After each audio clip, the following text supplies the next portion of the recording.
At my wedding, my 3-year-old great-grandson grabbed my hand and whispered, "Grandpa, she hurt Mommy and made her cry a lot."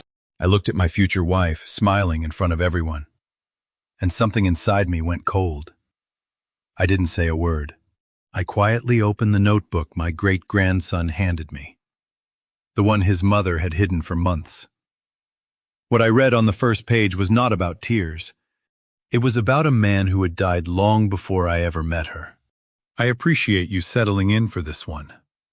Before we get started, drop a comment and let me know. Have you ever trusted someone so completely that you missed every warning sign, yes or no? I'd genuinely love to hear your answer. A few details in this story have been adjusted for narrative purposes. The lesson, at its core, though, is entirely real. The 2-year-old in the Navy suit tugged my hand and told me my fiancé makes his mommy cry. I was standing in the ocean-facing corridor of the Ashford Tidewater Resort, the flagship property I had built from a crumbling roadside inn on the Georgia coast, straightening a tie my late wife Cora had picked for my 80th birthday. I am 82 years old. I have run 12 boutique resorts across the American South. And in that moment, with 300 guests settling into white chairs on the lawn and a string quartet warming up beside the Atlantic, my great-grandson's whisper hit me harder than any boardroom crisis I have ever faced. "Grandpa." His voice was barely audible above the distant surf. "She hurts Mommy and makes her cry." Reed Ashford was 2 years old and barely reached my hip. He stood in his little navy suit with his great-grandmother's brown eyes, wide and serious, and far too knowing for a child his age. His mother. My granddaughter Hadley had dressed him that morning and sent him to find me. I did not know that yet. All I knew was that a boy who should have been chasing seagulls was standing before me with something heavy behind his eyes. Salt air drifted through the corridor, mixing with the gardenias wired to every post. I knelt down. My knees protested. I took his hand, and his fingers gripped mine with a pressure that did not belong to a 2-year-old. Have you ever held a child's hand and felt the weight of something no child should carry? Not the grip of a boy who wanted to be picked up, the grip of a boy who had been given a job. "Mommy said give this to you and nobody else," Reed said. He reached into his jacket pocket and pulled out a small notebook. Drugstore brand, spiral-bound, the kind that cost $3 or $4. He held it out the way you would hold a grenade if someone told you it was a toy. I took it. The cover was cheap cardboard, bent from a pocket too small for it. I opened to the first page and saw Hadley's handwriting. My granddaughter is 29, sharp-minded, and she had doubled our resort bookings in 3 years as our marketing director. Her handwriting is steady, precise, the handwriting of a woman who had been documenting something terrible for months and wanted every word to hold up. The first line named a dollar amount and a date. I read it once.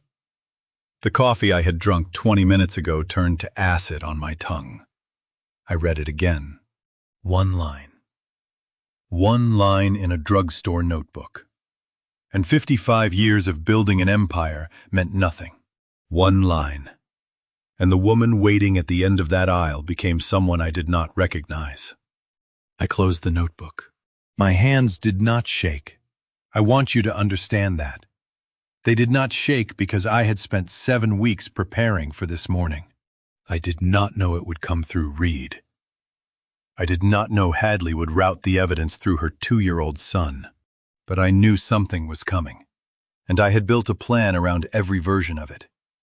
I slipped the notebook into my breast pocket and stood up. Kurt Greer was standing 12 feet away at the corridor's end, hands clasped in front of him. Kirk was 58. Former FBI, and he had run security at Ashford Resorts for 14 years without ever raising his voice. Because Kirk understood that information was always more valuable than noise. He was watching me with the patient stillness of a man who already knew what the notebook contained. I touched 2 fingers to my lapel, a small gesture, meaningless to anyone watching. But Kirk and I had agreed on that signal 6 weeks earlier in the security suite at 1 in the morning. And it meant one thing. Activate everything. Kirk nodded once. Then he turned toward the service corridor. I looked down at Reed. He was staring up at me with those brown eyes, waiting. "You did good," I told him quietly. "Go find your mommy." He turned and walked away on his small, careful legs, and I watched him disappear around the corner. Then I straightened my jacket, felt the notebook press against my ribs, and walked toward the ceremony with the composure of a man who had rehearsed this morning for 7 weeks. 300 guests smiled at me through the glass doors. The woman I was about to marry waited at the altar in ivory silk, and in my breast pocket sat a cheap notebook that could end every smile in that room. But to understand what was in that notebook, and why a 2-year-old was the one who delivered it, you need to go back to 1970, to a crumbling roadside inn on this same coast, and to a woman named Cora. 300 people were smiling at a man who was about to destroy everything they had come to celebrate. I stood at the entrance to the ceremony lawn, with the notebook pressing against my ribs through the jacket fabric, and looked out at them. Business partners I had known for 30 years. Resort staff who had driven in from properties across 3 states. My brother Clyde in the second row, 78 years old, hands on his knees, watching me with the careful attention of a man who knew more than he was supposed to. The string quartet was playing Pachelbel. The surf rolled beneath the music like a second heartbeat. And every person in every white chair believed they were watching a love story. They were. Just not the one they thought. I scanned the faces. I had memorized most of them over decades of fundraisers, grand openings, and quarterly dinners. Good people. Trusting people. People who had watched me build Ashford resorts from a single roadside inn into 12 properties and had never once questioned the man standing beside me while I did it. They did not know that the man standing beside me for the last 15 years had been copying my signature pages at midnight. They did not know the woman waiting at the end of this aisle had studied my dead wife's habits the way a surgeon studies anatomy, looking for the exact place to cut. You have probably attended a wedding where you sensed something was wrong but could not name it. Multiply that feeling by 53 years of marriage. A granddaughter who cannot sleep, and a notebook full of proof tucked against your chest. That is what I carried down that aisle, I whispered to Cora. Not out loud. I have not spoken to her out loud since the funeral. But I said it the way I always say it. Somewhere between my lungs and the base of my throat, where only she could hear. I let someone into our house who should never have crossed the threshold. I am going to fix it. Cora did not answer. She never does. But the ocean answered for her, sending a gust of salt wind through the gardenias, and I took that as permission. I stepped onto the aisle runner. Nadine Prescott, perhaps 55, stood at the far end in ivory silk with the composed elegance of a woman who had already decided exactly how much warmth to show. My fiancée, the woman I had courted for a year, proposed to on a terrace overlooking this same ocean, and introduced to every person now sitting in these chairs. She was radiant. Her posture was flawless. Her smile reached her eyes with practiced precision. She looked beautiful. That was the worst part. She always looked beautiful when she was taking something from you. Nadine moved through a room the way water moves through a crack in a foundation. Slowly, patiently, until the whole structure shifts. I had watched her do it to my staff, my family, my granddaughter. I had watched her do it to me. And for about a year I had not seen it. Because grief makes you stupid, and loneliness makes you blind. And Nadine understood both of those things the way a locksmith understands tumblers. I walked toward her, slowly, smiling, the same smile I had been wearing for 7 weeks. Since the morning Kirk showed me 4 photographs in the security suite, and I decided that the wedding would not be canceled. It would be repurposed. Every step was deliberate. Every nod to a guest was calculated. The man these people saw walking down the aisle was the Vernon Ashford they expected. The grieving widower who had found love again. The patriarch with the warm handshake and the easy laugh. That man was a performance. The real one was underneath, carrying a notebook and a promise to a woman who had been dead for 2.5 years. I reached the front row. I could smell Nadine's perfume now. The one she had chosen because it was nothing like Cora's. Because Nadine was smart enough to know that imitation would trigger suspicion. She had studied everything. She had planned everything. And she believed, standing there in her ivory silk, that she was 6 minutes away from marrying an old man who could not see past his own loneliness. She was wrong. But to understand why she was wrong, and how I came to be standing at my own wedding with a counter-operation 7 weeks in the making, you need the whole story. Not the last year. All of it. Because the woman Nadine spent a year trying to erase is the reason I am still standing. In 1970, I was 26 years old. I had $1,100 and no reason to believe in myself.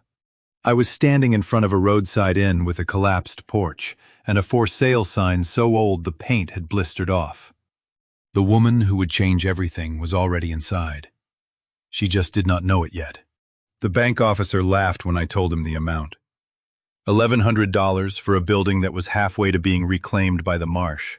He looked at me across his desk the way you look at a dog chasing a car, and said he hoped I knew what I was doing. I told him I did. That was the second lie I told in my life. The first was telling myself I was not terrified. The inn sat at the end of a crushed shell road on St. Simon's Island. 10 rooms, a sagging porch, and a tin roof that leaked in 3 places when the rain came sideways off the Atlantic. The previous owner had left in February without finishing his sentence or his lunch. I found a half-eaten sandwich on the office desk. The guest register was open to a page dated 1966. 4 years without a single name. I was 26. I had a small bank loan, every dollar I owned, and a feeling. At 26, a feeling is enough to bet everything on. At 82, standing at an altar with a notebook in my pocket, I would understand how dangerous that kind of faith can be when someone learns to counterfeit it. But in 1970, I did not know any of that. I knew the porch needed jacking. The hallway carpet smelled like mildew, and the marsh grass had grown through the front walkway so thick it brushed my knees. I signed the papers, tasted the dust on my lips as I swept the lobby for the first time, and pulled down the for sale sign that afternoon. I used it to patch a hole in the porch railing. Everybody I knew said I was throwing money into the ocean. They were half right. The ocean was 50 yards from the front door. That inn was a mirror. It showed you exactly what you were willing to fight for, and most people looked away. The blistered paint on the clapboard said nobody cares. The screen door that creaked on one hinge said, "Go home." The palmetto fronds scraping the tin roof at night said, "This place has already decided to die." But I looked at it and saw something else. I saw what it could be if one person refused to let it fall. I did not know yet that someone had already refused. I walked into the lobby on my first afternoon as the owner, dust in my hair and a crowbar in my hand, and found a woman sitting behind the front desk. She had auburn hair and green eyes and a stillness about her that made the empty room feel occupied. She was reading a paperback with one hand and resting the other on the cool formica of the desk. And she looked up at me without surprise, as though she had been expecting someone to walk through that door for months and was mildly pleased it had finally happened. Cora Ashford. She was not Cora Ashford yet. She was just Cora, the previous owner's part-time receptionist, 24 years old, and she had never stopped showing up. "The last owner left in February," she said. "I kept coming because the guests who do show up deserve someone at the desk." I stood there with my crowbar and my dust and my $1,100 dream, and stared at a woman who had been working an empty front desk for 4 months because she believed the guests deserved it. I did not fall in love with Cora that afternoon. I fell in love with the fact that someone had kept showing up when there was no reason to. That is a different thing, and it runs deeper. And it is the kind of love that builds empires if you are lucky enough to recognize it. I just bought this place, I said. I know, she said. I watched you sign through the window. You have about 3 months before the east roof caves in. She said it the way you would tell someone the tide was coming in. Not a warning, just a fact, delivered by someone who understood the sea. I asked her if she wanted to keep working. She looked at the lobby, looked at me, and said she would stay as long as the building was standing. That was 55 years ago. She kept her word. She stayed until the building was not just standing, but thriving. Until there were 12 of them across the American South. Until the day she could not stay any longer. She believed in me before I believed in myself. And 55 years later, standing at that altar with a notebook in my breast pocket, I would finally understand the cruelest thing Nadine ever did. She did not just steal from me. She studied exactly how Cora loved me and built her entire performance around it. But before Nadine, before the performance, before any of it, there was a Tuesday in 1972 and a church so small the pews only held 14 people. We married on a Tuesday because the church was free and neither of us wanted to wait for a Saturday we could not afford. 7 guests. My brother Clyde stood beside me, in a borrowed jacket that was too short in the sleeves. Cora wore a white dress she had sewn herself from fabric she found in the inn's linen closet, and she looked more beautiful in that repurposed cotton than any woman I have seen in ivory silk since. The ceremony lasted 11 minutes. The honeymoon lasted 3 days, and we spent all 3 of them ripping water-damaged drywall out of rooms 4 through 7. Cora said it was perfect. We were building something together, and that was the whole point. She was right. It was perfect. It was also exhausting, filthy, and occasionally terrifying. The plumbing in room 6 burst on our second night, and I spent 4 hours on my back under a sink with a wrench I barely knew how to hold, while Cora read the repair manual aloud from the hallway. By dawn, we had fixed it. By noon, she had reorganized the front desk and written a 90-day renovation schedule on the back of a grocery receipt. If we fix 4 rooms by June, we can book summer tourists, she said. That gives us 90 days. She turned a collapsing inn into a schedule into a plan, and a plan into something that actually worked. I learned plumbing, roofing, and carpentry because there was nobody else to call. Cora handled the books, the guests, and the quiet diplomacy of convincing the power company not to shut us off during the shoulder season. We drank instant coffee at 5 in the morning before 14-hour days. And the wedding band on my finger was still unfamiliar enough that I noticed its weight every time I picked up a hammer. You want to know how a man builds something worth $85 million? He starts by learning to fix a toilet at 2 in the morning because there is nobody else to call. He starts with sawdust in his hair and fresh paint on his knuckles and a wife who can turn a grocery receipt into a business plan. There is no secret. There is no shortcut. There is just the work, and the person beside you, and whether or not you both keep showing up. Cora kept showing up. Every single day. By 1974, we had renovated all 10 rooms. By the summer of 1975, the inn had become the first Ashford boutique resort. 12 rooms now, with 2 additions Cora designed on graph paper at the kitchen table. Full occupancy in summer. A growing reputation for the kind of quiet, coastal elegance that made guests return year after year. Not because of the amenities, but because of the woman at the front desk who remembered their names and their children's names and which room they preferred. Our son was born that spring. I have held a lot of things in my 82 years. Contracts, keys, evidence, a 2-year-old's hand. But nothing has ever weighed what my son weighed the first time Cora placed him in my arms on the second-floor balcony. The one we had rebuilt, plank by plank, with reclaimed timber the previous winter. He was warm and impossibly small, and his lungs were already full of salt air. Cora held him against her shoulder and looked out at the Atlantic and said his name out loud. just once, quietly, as if she were introducing him to the water, that balcony, that view, that woman with auburn hair and green eyes holding our son against the sunset. I stood there with my hand on the rough sanded railing and my wedding band catching the last light, and I thought, this is it. This is what it was all for. I thought that was the beginning. And it was. But I have learned something in 82 years that I did not know at 31. Beginnings carry the shape of their endings. The love Cora poured into that inn, into our family, into the quiet act of showing up every day and doing the work without asking for credit. That love became the blueprint. It became the architecture of everything we built. And it became the architecture Nadine would study, mimic, and hollow out from the inside, one room at a time. 50 years later, we named our son on the balcony overlooking the sea. And for 5 years I believed we had built something no one could take from us. But empires do not fall from the outside. They fall from the inside, from the people you trust most, sitting at your own table, smiling at your own wife's portrait.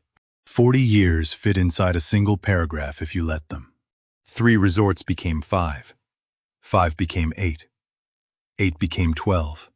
Spread across the coastal south, from the Outer Banks to the Gulf shore. And the empire Cora and I built, with sawdust under our fingernails, became worth more money than either of us had ever imagined possible. The decades between were golden, not perfect. No marriage spanning half a century is perfect, but golden in the way that matters. And every year the something we had built got a little bigger and a little more ours. But the last 3 years of her life refused to be compressed. Those years demand every word I can give them. Our granddaughter changed everything. Hadley Ashford, 29, had her grandmother's green eyes and my stubbornness, and a marketing mind sharp enough to double the resort chain's bookings in 3 years.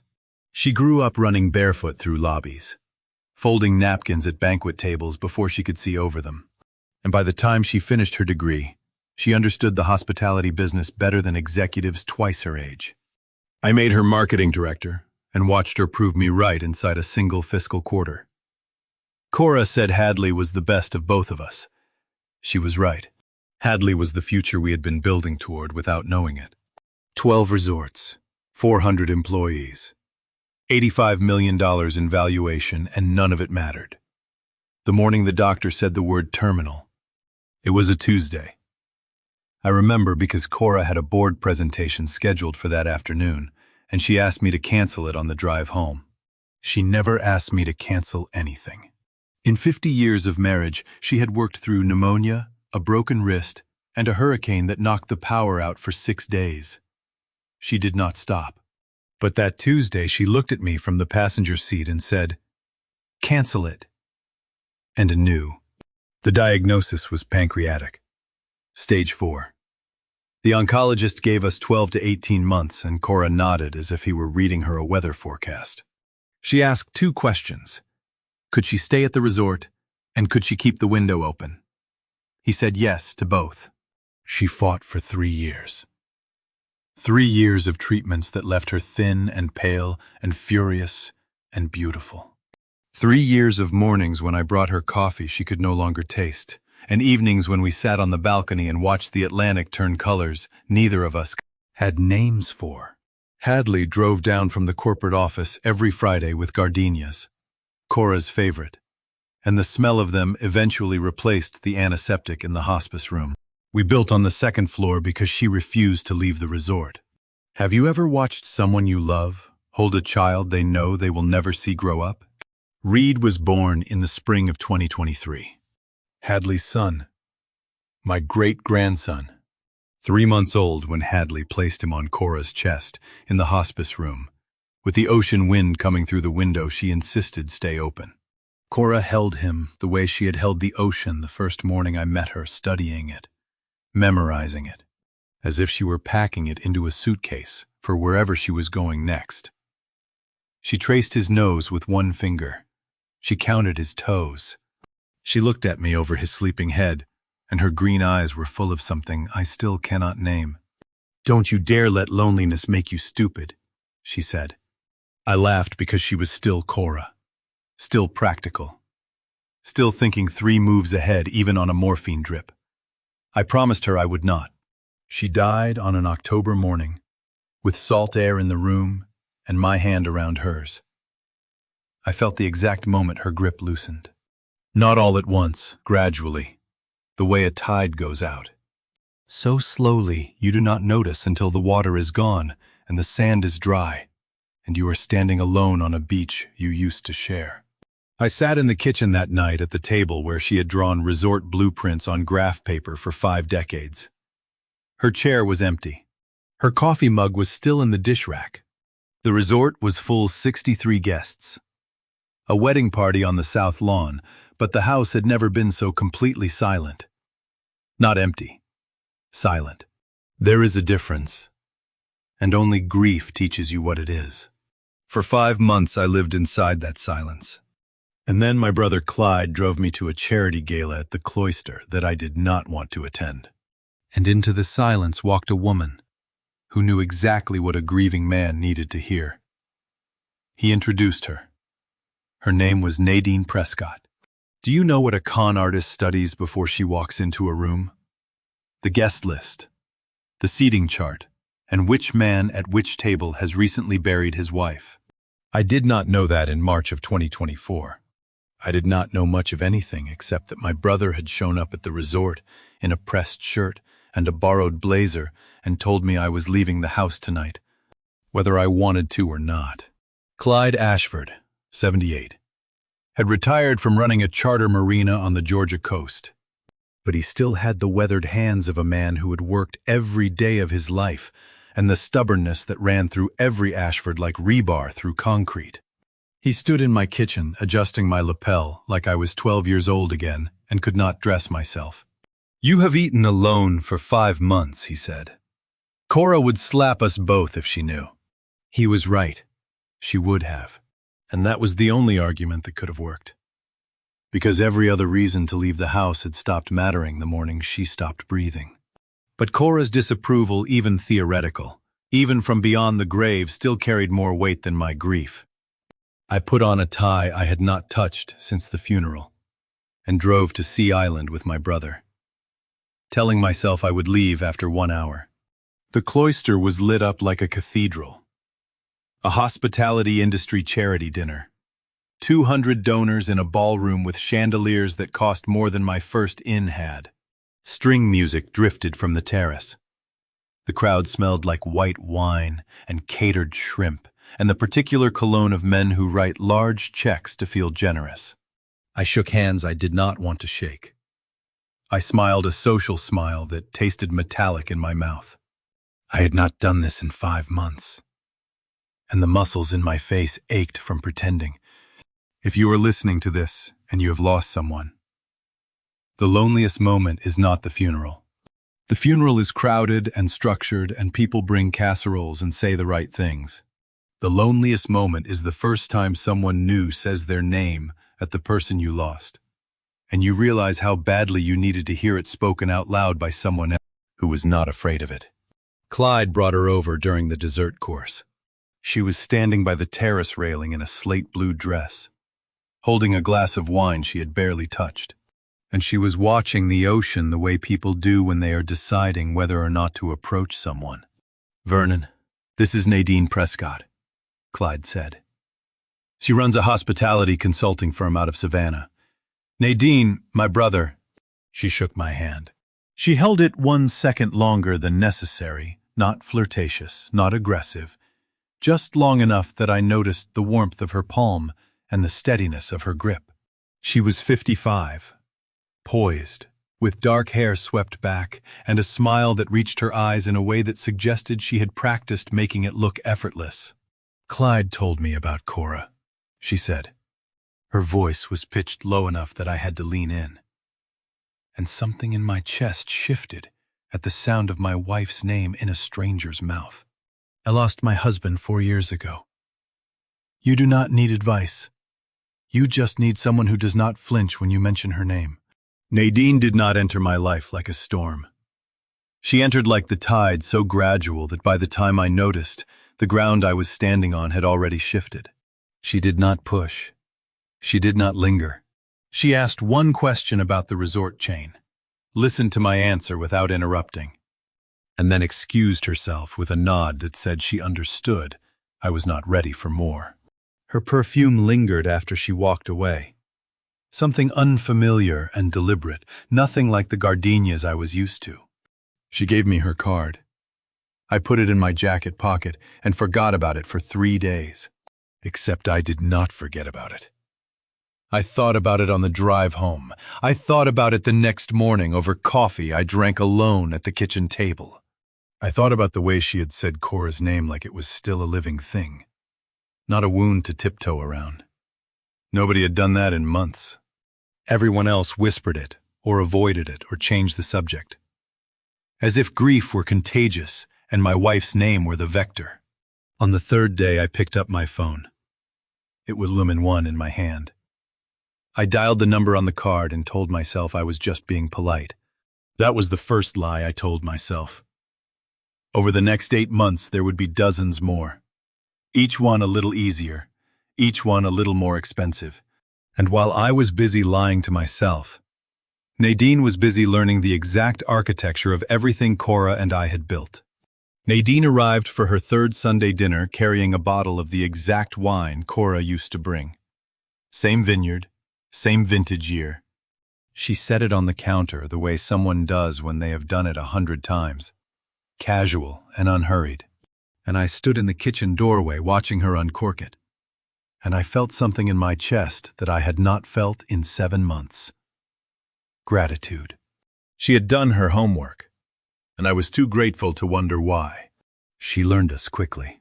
By May, she knew that Reed liked to be chased around the dining table before the food came out, and that Hadley preferred questions about her campaigns to compliments about her appearance. She knew that I drank my coffee black after 6 in the evening, and that I set an extra place at the table for Cora on Sundays. An empty chair with a glass of water, and she never once asked me to stop.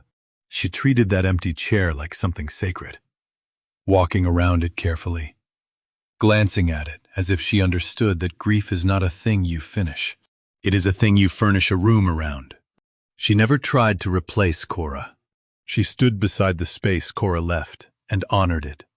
And that is the most dangerous thing a con artist can do, because it is the one performance a grieving man cannot see through. How long does it take a predator to learn a family's rhythms? 3 Sunday dinners, 2 bottles of wine, 1 child who laughs when she tickles him. By June, she was coming every weekend, and by July, I was setting her place without being asked. Next to mine, across from the empty chair. Hadley relaxed first. My granddaughter, who questioned every vendor contract and scrutinized every partnership proposal, looked at Nadine across the Sunday table in late June and said, "She is good for you." Grandpa, you are laughing again. She was right. I was laughing again. Nadine told stories about the hospitality consulting work she claimed to do in Savannah client disasters. Hotel renovations gone wrong. A flooded ballroom at a resort she said she had managed in South Carolina. The stories were specific and funny and perfectly timed, and every single one of them positioned her as competent, experienced, and familiar with the world I had built. She was not just charming my family. She was building a resume in real time, 1 Sunday dinner at a time. And none of us thought to check whether any of it was true. Even Hadley, who trusted no one, quickly opened the door. That should have told me something. Nadine was too good at opening doors that people like Hadley kept locked. Reed adored her. He was barely a year old that summer, toddling between chair legs, and Nadine would scoop him up and hold him on her hip with the practiced ease of a woman who had raised children. She played peekaboo with the cloth napkins. She let him grab her earrings. She called him little man, in a voice that sounded exactly like warmth and might have been exactly nothing. I put my hand on her shoulder one evening in July while she held Reed on the terrace, and she leaned into me, and I thought, this is what healing looks like. Colleen Thornton was arranging flowers in the corner of the dining room that same evening. She had worked at the flagship resort for 22 years. Hired on the spot by Cora after a 15-minute interview. And she moved through the property with the quiet authority of a woman who noticed everything and spoke only when speaking mattered. She was 58, the head concierge and estate manager, and she knew the rhythms of that house better than anyone alive. She noticed what I did not.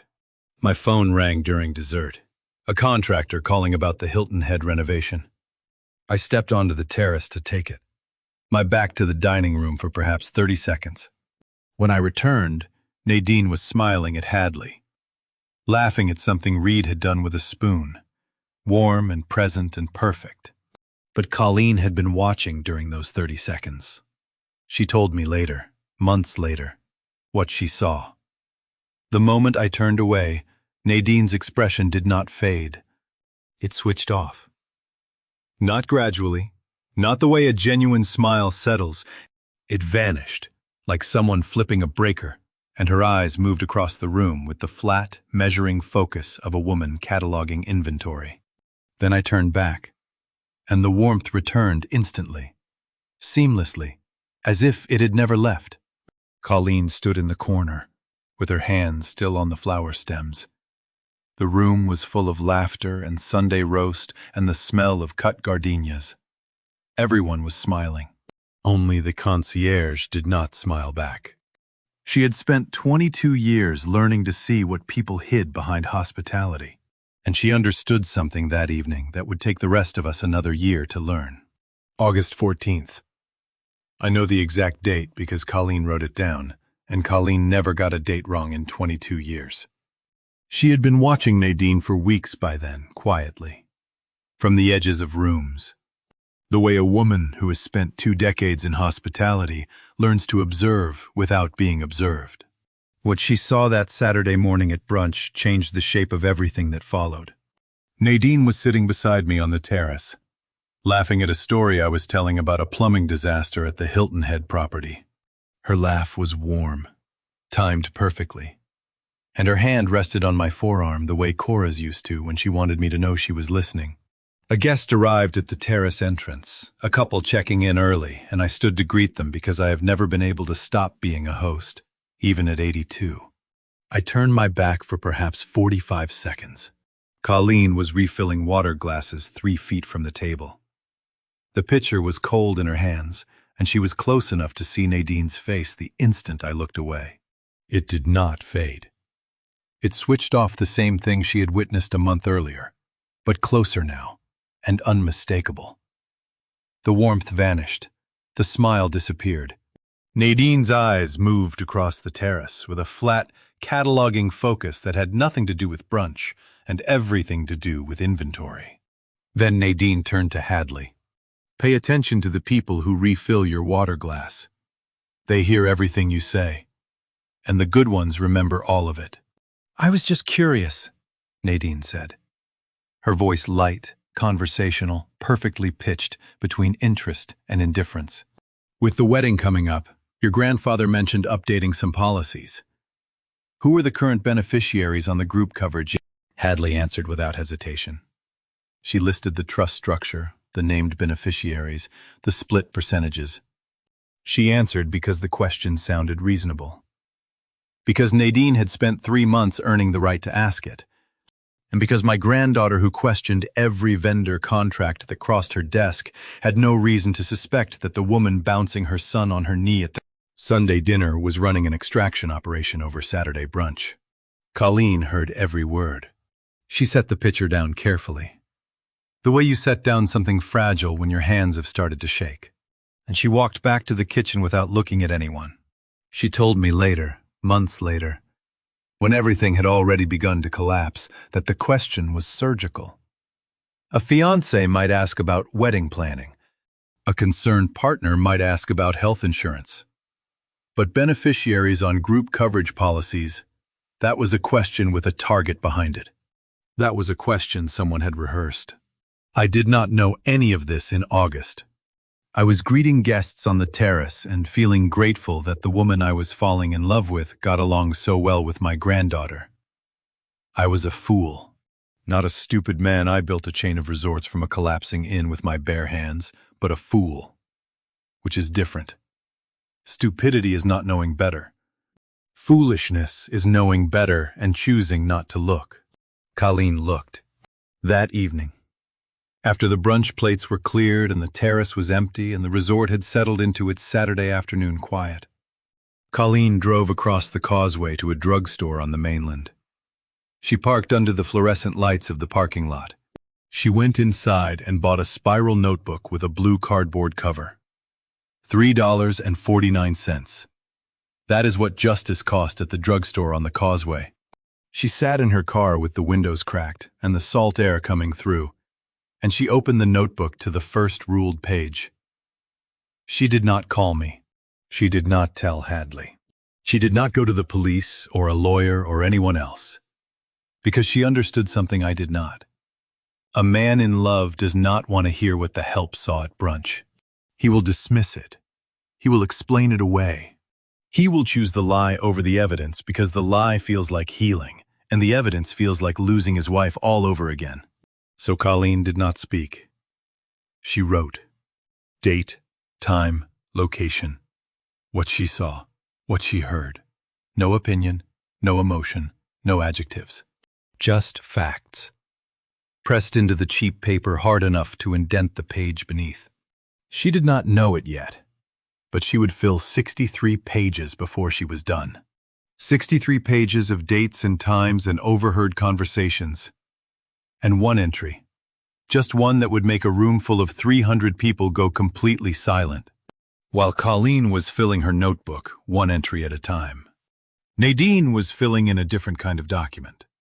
A map of every financial seam in the company I had spent 50 years building. She started in September, and she did it over coffee. Never the same person twice. Never the same question twice. And always with pastries from the bakery in the village. Carried in on a tray, with a smile that made every employee she approached feel like the most important person in the building. She brought a latte to the front desk manager on a Tuesday morning and asked, casually, who signed the checks when I was traveling? She brought a croissant to the accounting clerk on Thursday and wondered aloud how often quarterly reports went to the board. She sat with the head of maintenance on Friday and asked about vendor payment cycles, how long between invoice and disbursement, who approved the amounts, whether there was a threshold that required a second signature.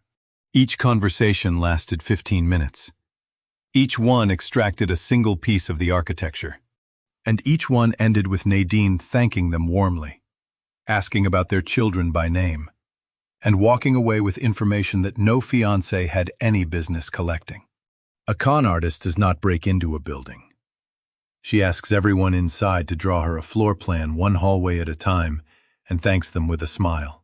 Colleen watched from her usual positions, arranging flowers in the lobby, restocking the concierge desk, adjusting table settings before lunch service. She was close enough to hear fragments, and the fragments were enough. Her notebook thickened. September 14th. Nadine asked Dawson at the front desk about check signing authority, third staff member that week. September 19th. Nadine brought pastries to accounting and asked about reporting cycles. September 23rd. Nadine inquired about vendor payment thresholds with maintenance. The staff liked her. They had no reason not to. She remembered their children's names, she brought them breakfast, and she was the boss's fiancé. They were not selling information. They did not know they were being harvested. That is the difference between a thief and a con artist. A thief takes what you are guarding, but a con artist makes you hand it over and feel good about the transaction. I knew none of this. I was in my office reviewing expansion proposals and feeling for the first time since Cora died, like the world had edges again, like there was a shape to the days that was not just grief and routine. Nadine had given me that, and I was grateful. And gratitude is the most effective blindfold ever invented. But Nadine was not working alone. In late September. Hadley walked into her office on a Monday morning and opened her calendar to find 2 executive meetings missing. Not canceled, removed. Her name had been taken off the distribution list for the quarterly finance review and the capital expenditure committee. 2 meetings she had attended without interruption for 3 years. She went to the CFO's office. Bryce Caldwell, 50, had managed the finances of Ashford Resorts for 15 years with the quiet competence of a man who understood that proximity to wealth was its own kind of leverage. He sat behind a desk that was always clean, wore shirts that were always pressed, and spoke in a voice calibrated to make every answer sound like common sense. How do you know when you are being pushed out of your own family's company? You do not, because the person pushing you smiles the entire time. It is just a reporting line adjustment. Hadley, he said. His voice was smooth, unhurried. The voice of a man who had rehearsed reassurance the way other people rehearsed presentations. Nothing personal. You will be looped back in by Q4. His eyes shifted left for 1 fraction of a second. Not long enough to notice if you were not looking for it. Long enough if you were. Hadley was not looking for it. She had known Bryce since she was 14 years old. He had been at her college graduation. He had sent flowers when Reed was born. She had no reason to distrust a man who had managed her family's money since before she drive. Okay, she said. Just keep me posted. She walked back to her office and sat at her desk in the quiet hum of a building that was holding a meeting without her. Her coffee went cold. Her fingers tapped the desk in a rhythm she did not notice.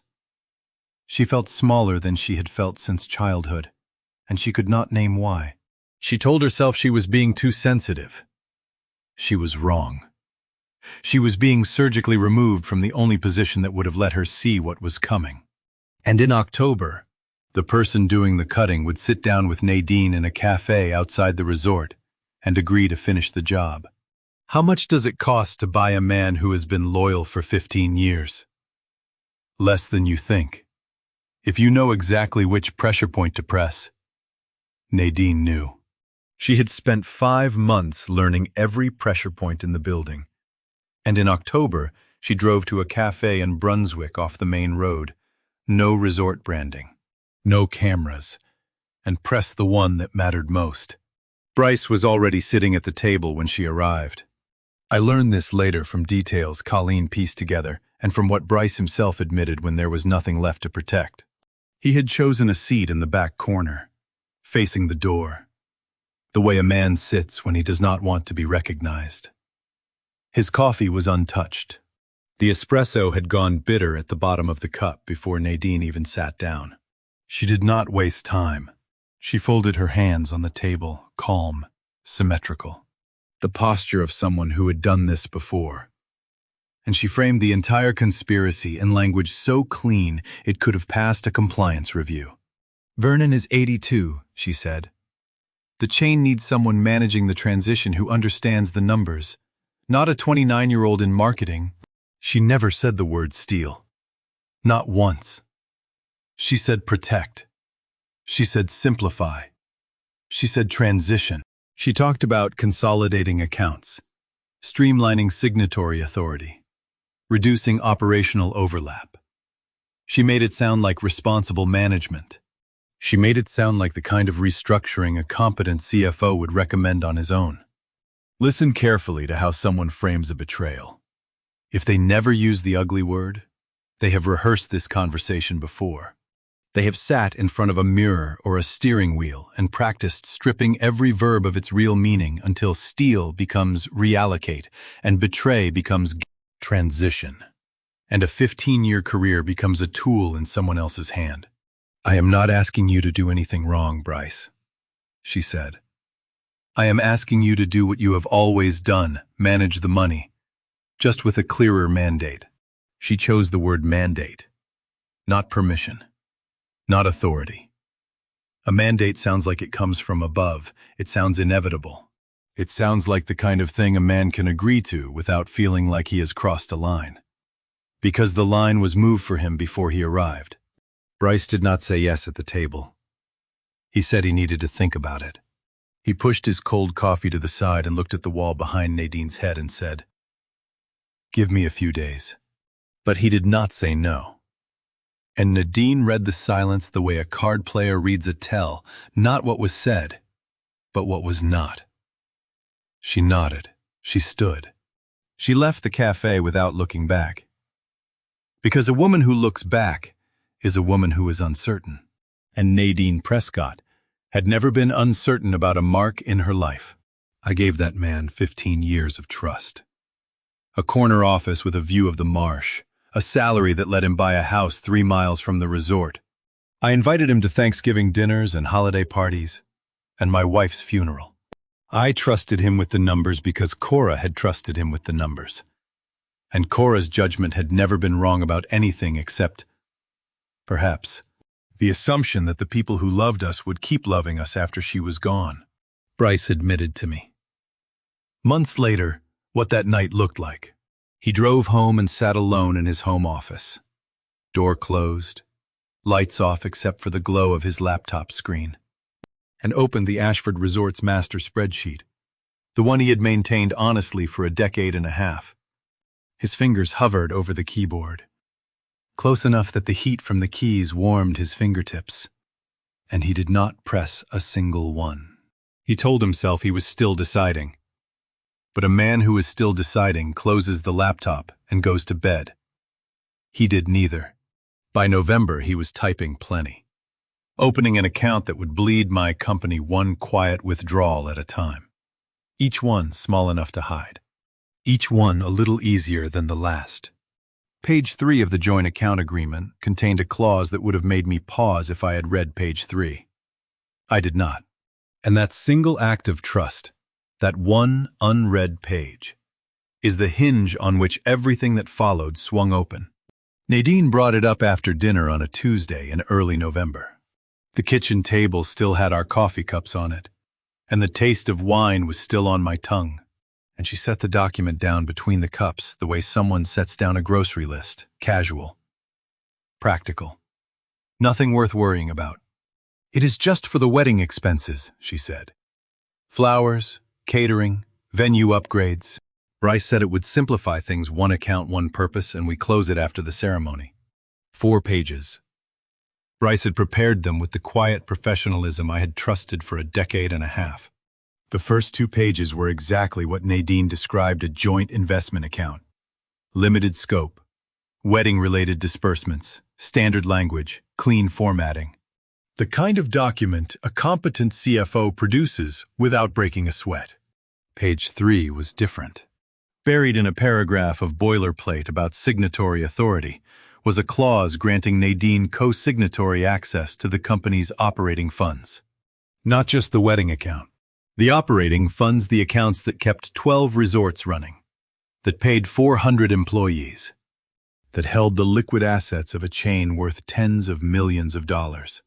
I signed on page 4 without reading page 3. The pen was heavy in my hand, and my signature looked the same as it always did. And I handed the document back to Nadine, and she smiled and said, "Thank you, Vernon. This makes everything so much easier." Page 3. One signature at the kitchen table after dinner. That is all it took. She was right about one thing. It did make everything easier for her. Within 2 weeks, the first withdrawal appeared in the quarterly ledger, coded as vendor services and carrying no vendor name. $4,200. A small number. A test number. The kind of amount that slips through a financial review the way a single drop of water slips through a crack in a dam unnoticed. Unremarkable. And proof that the structure has already been compromised. Hadley found it in late November. She was reviewing the quarterly financial report at her desk. The same desk she had been sitting behind with 2 fewer meetings on her calendar and a growing suspicion she could not yet name. She ran her fingertip down the disbursement column the way Cora used to run her finger down a guest list, checking every name. And she stopped at a line that did not belong. "Bryce, this line," she said, standing in his office doorway with the report in her hand. "Vendor services, $4,200. There is no vendor name attached. When someone you have trusted for 15 years tells you a number will reconcile next month, do you check? Or do you nod and move on? Bryce leaned back in his chair. His voice was measured, unhurried. The same calm tone he had used when explaining the reporting line adjustment 2 months earlier. Processing lag from the new account setup, he said. It will reconcile in December. I will flag it for you. His eyes shifted. The same fractional movement Hadley had not caught in September. She almost missed it again. Almost. But something had changed in the weeks since her name disappeared from those meeting invitations. Something small and hard had formed in the back of her mind. Not suspicion yet. Not accusation. Just the quiet awareness that a number without a name is a number someone does not want you to trace. Okay, she said. She walked back to her office. She did not go to Bryce again. She did not come to me. She closed her office door and sat in the cold air of a workspace she had occupied for 3 years, and she pulled up the report on her screen, and she took out her phone. The camera flash lit the page in the dark office, one bright pulse, one captured image, one piece of evidence she did not yet know was evidence. She locked the photograph in her desk drawer and clicked the lock shut. The sound was small metal on metal, a quarter second of contact. But it was the sound of a woman who had stopped telling herself she was being too sensitive. She did not know that 3 floors below, Colleen Thornton was filling a notebook with dates and conversations. She did not know that Kurt Greer would soon find a pattern in the transaction logs that made her single photograph look like a pebble beside a landslide. She knew only that a number did not add up, and that the man who should have explained it had looked away when she asked. The first thing Nadine erased was not a number on a spreadsheet. It was my wife's face on the lobby wall. 3 people were building evidence files I did not know about Colleen in her notebook. Hadley with her locked photograph. And soon Kurt Greer with transaction logs that would make both of theirs look like rough drafts. But while they were watching the money, Nadine was doing something quieter, and in its own way, more devastating. She was removing Cora from the building. She brought it up on a Tuesday morning in early December, standing in the lobby with a cup of coffee and her head tilted slightly, the way a designer studies a room she is about to change. Cora's memorial portrait had hung on the east wall for 20 years, a photograph taken on the balcony of the original inn. Green eyes, auburn hair caught in the salt wind, the kind of image that made guests stop and ask who she was. It is not about Cora. Vernon, Nadine said. It is about the guests. A modern lobby needs modern energy.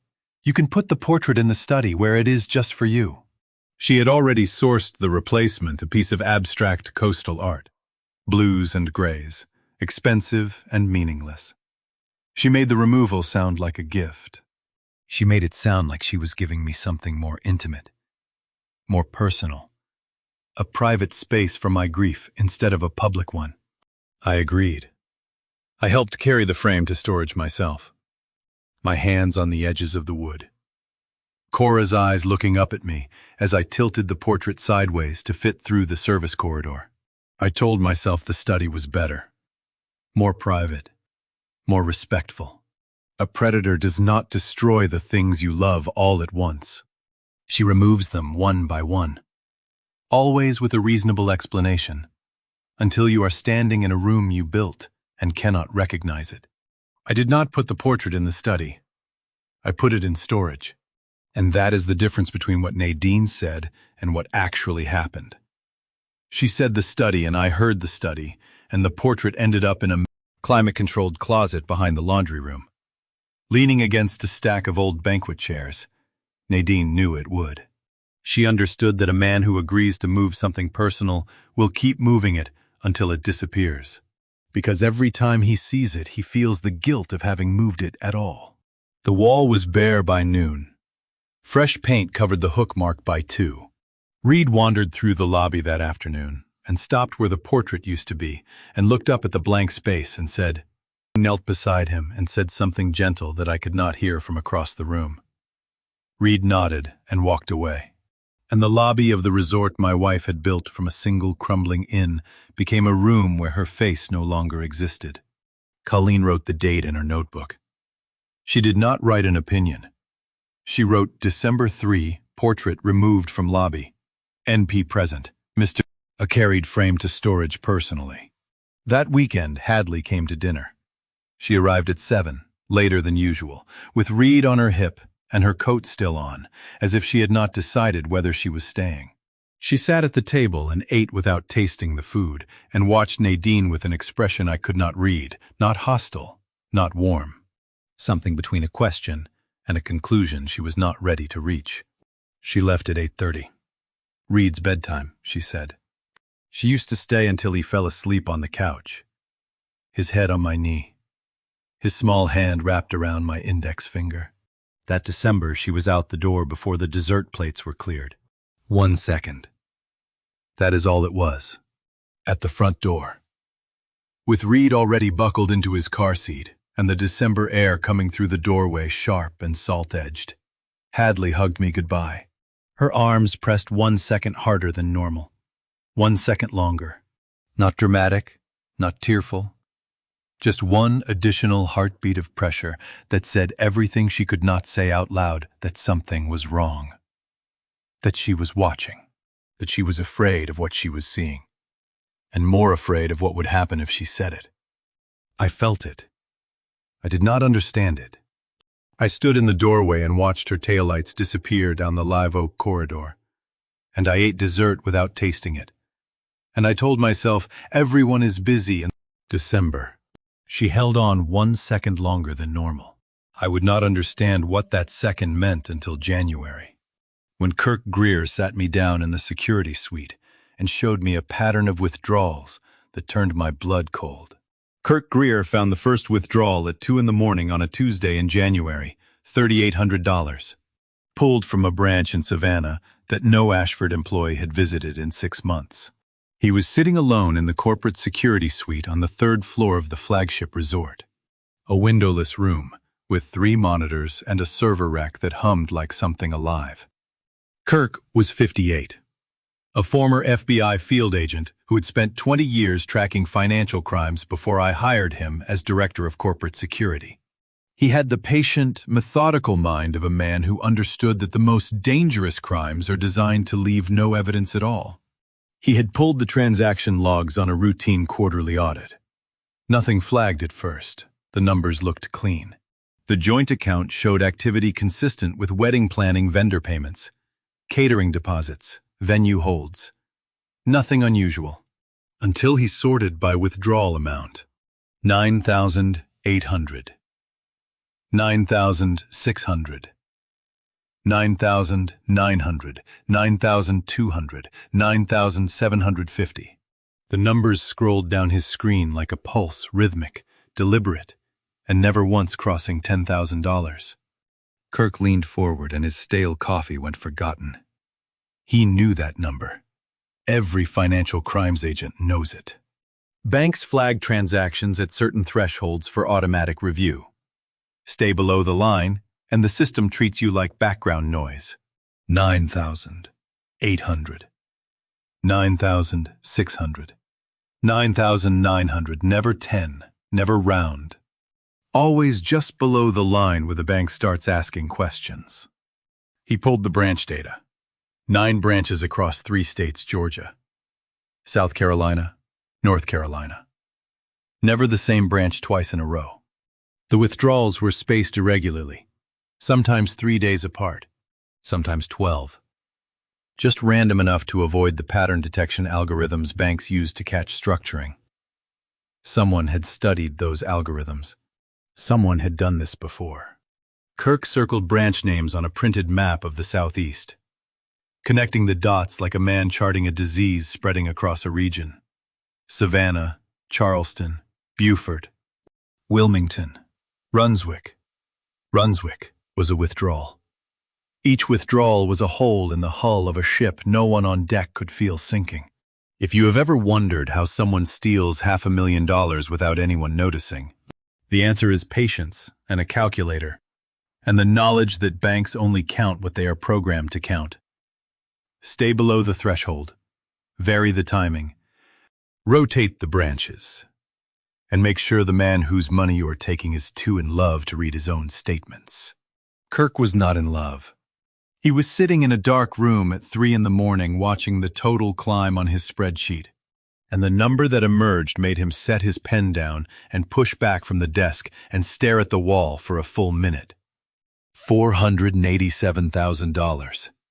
Bled out in withdrawals so small that no single one would raise an eyebrow. Spread across enough branches that no manager would notice a pattern. Timed with enough irregularity that no algorithm would flag it. It was, Kirk told me later, elegant. His word, not mine. I would have chosen a different one. He spent 3 more hours cross-referencing withdrawal dates against the joint account's deposit history. Every dollar had originated from the operating funds, the same funds the buried clause had unlocked. The money moved from operating to joint on Bryce's authorization, then from joint to cash at ATMs and bank counters across the coastal South. A 2-step process so simple it was almost invisible. Almost. Kirk saved the files to an encrypted drive. He printed the map with the circled branches and locked it in his office safe. He made a backup on a second drive and put it in his jacket pocket. Then he sat in the dark with the server humming and made a decision that would shape everything that followed. He did not come to me. Not yet. He said later that he needed more data before troubling a man about to marry.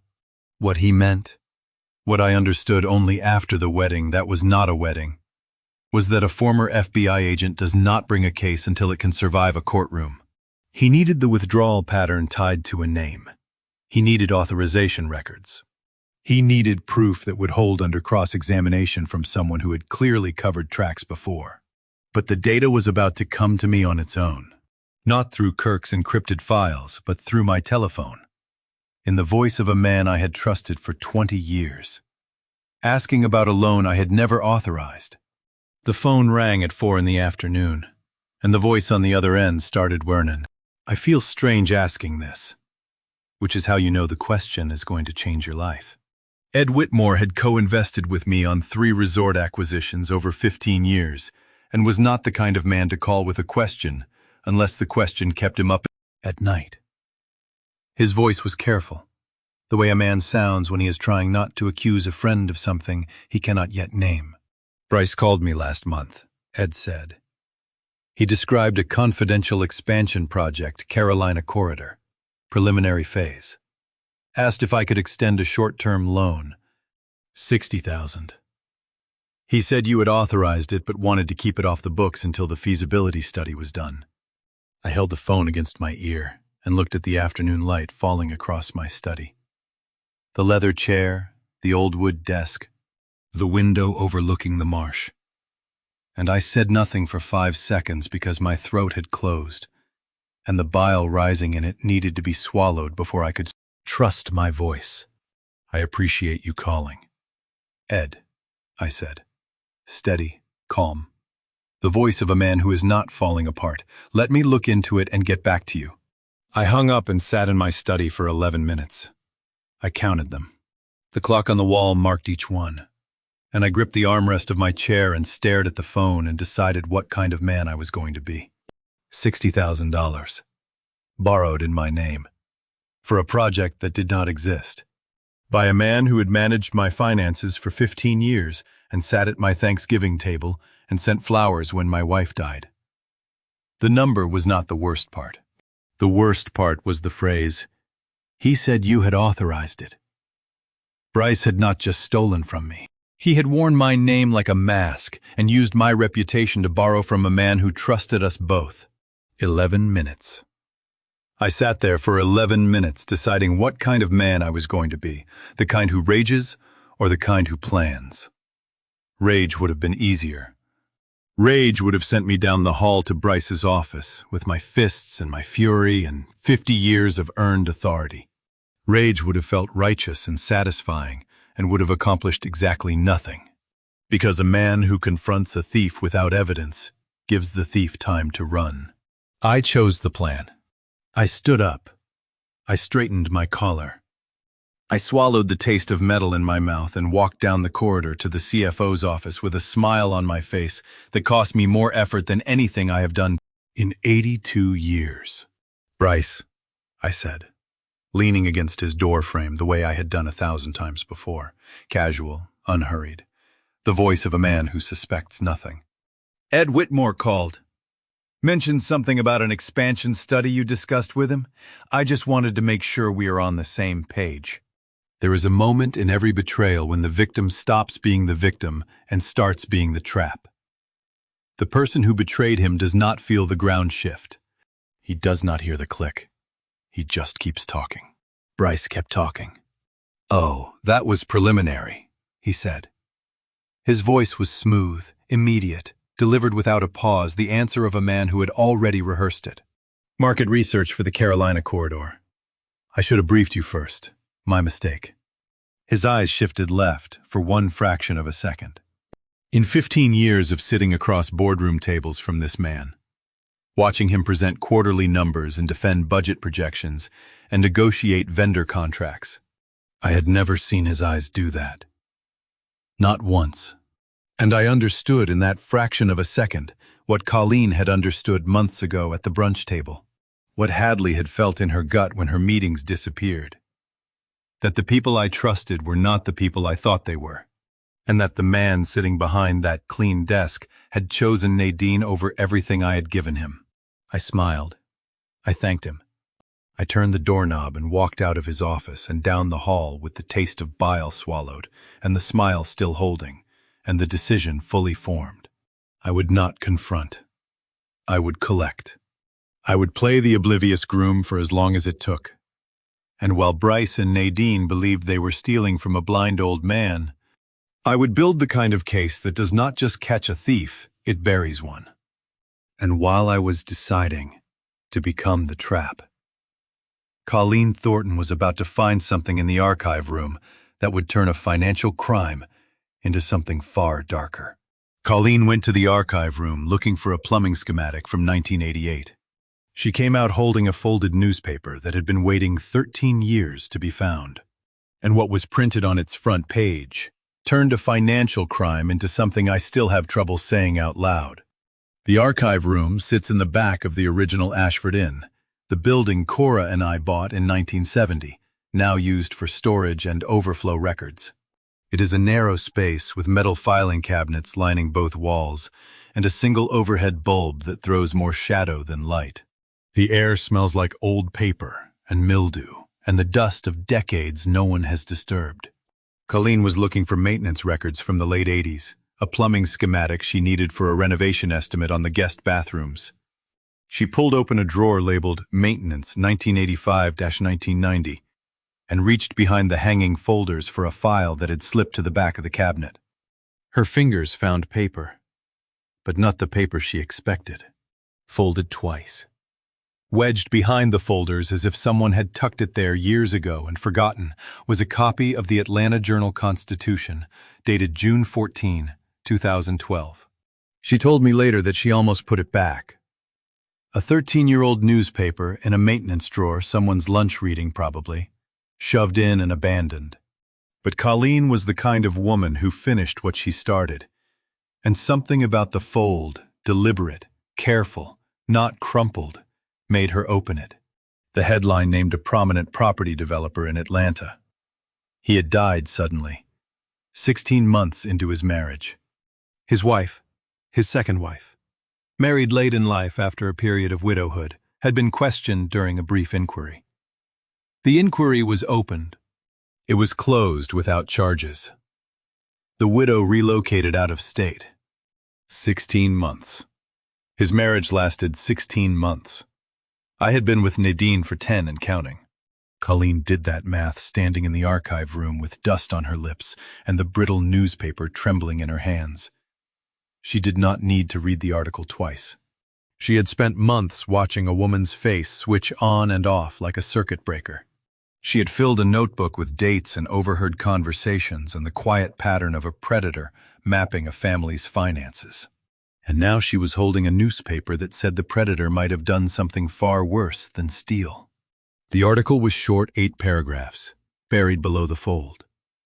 It described the developer as a self-made man in his 60s, successful, recently remarried. The death was attributed to cardiac arrest. The inquiry focused on the new wife's financial activity in the weeks before and after large transfers.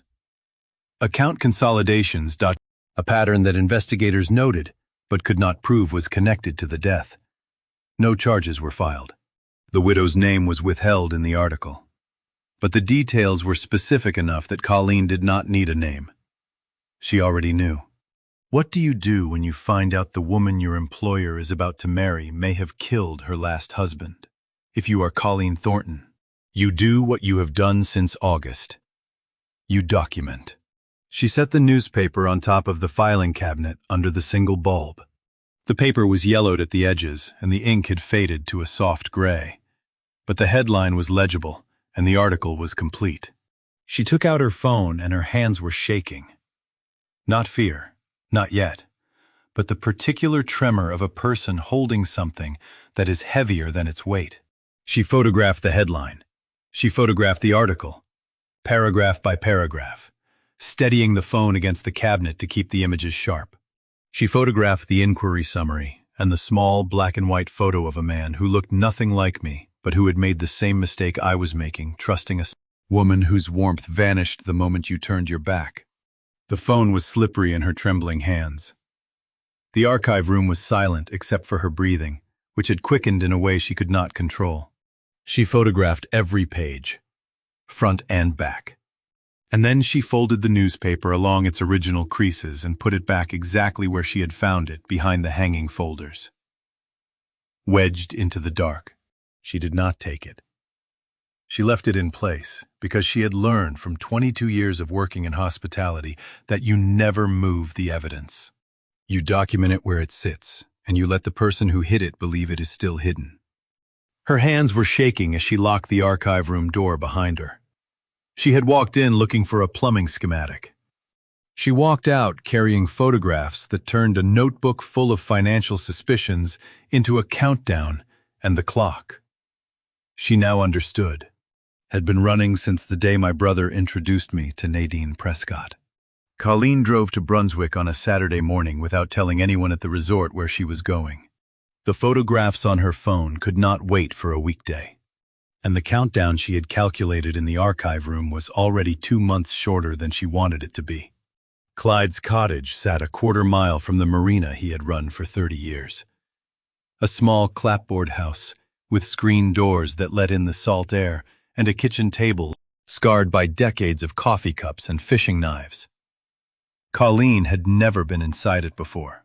She sat across from my brother and set her phone on the table between them and said, "Mr. Ashford, I need you to look at something."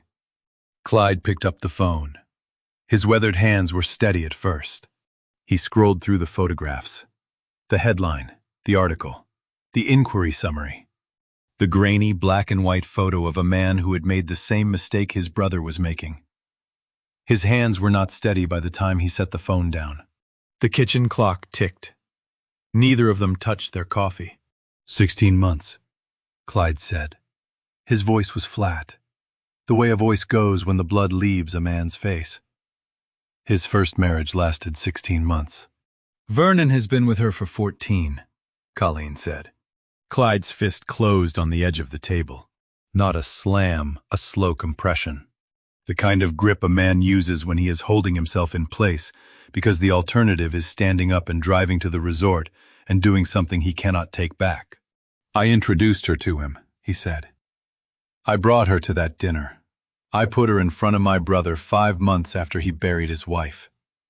If this is what it looks like, that is on me. It is on her, Mr. Ashford, Colleen said. But we cannot go to Vernon with a 13-year-old newspaper and a feeling. We need more. Remember, at this point in the story, nobody was talking to each other. Kirk had his encrypted drives and his circled map. I had my quiet decision to play the oblivious groom. Colleen had her notebook. And now Colleen and Clyde had the newspaper. But none of these threads touched. None of these people knew what the others knew. That is not an accident. That is the architecture of a con.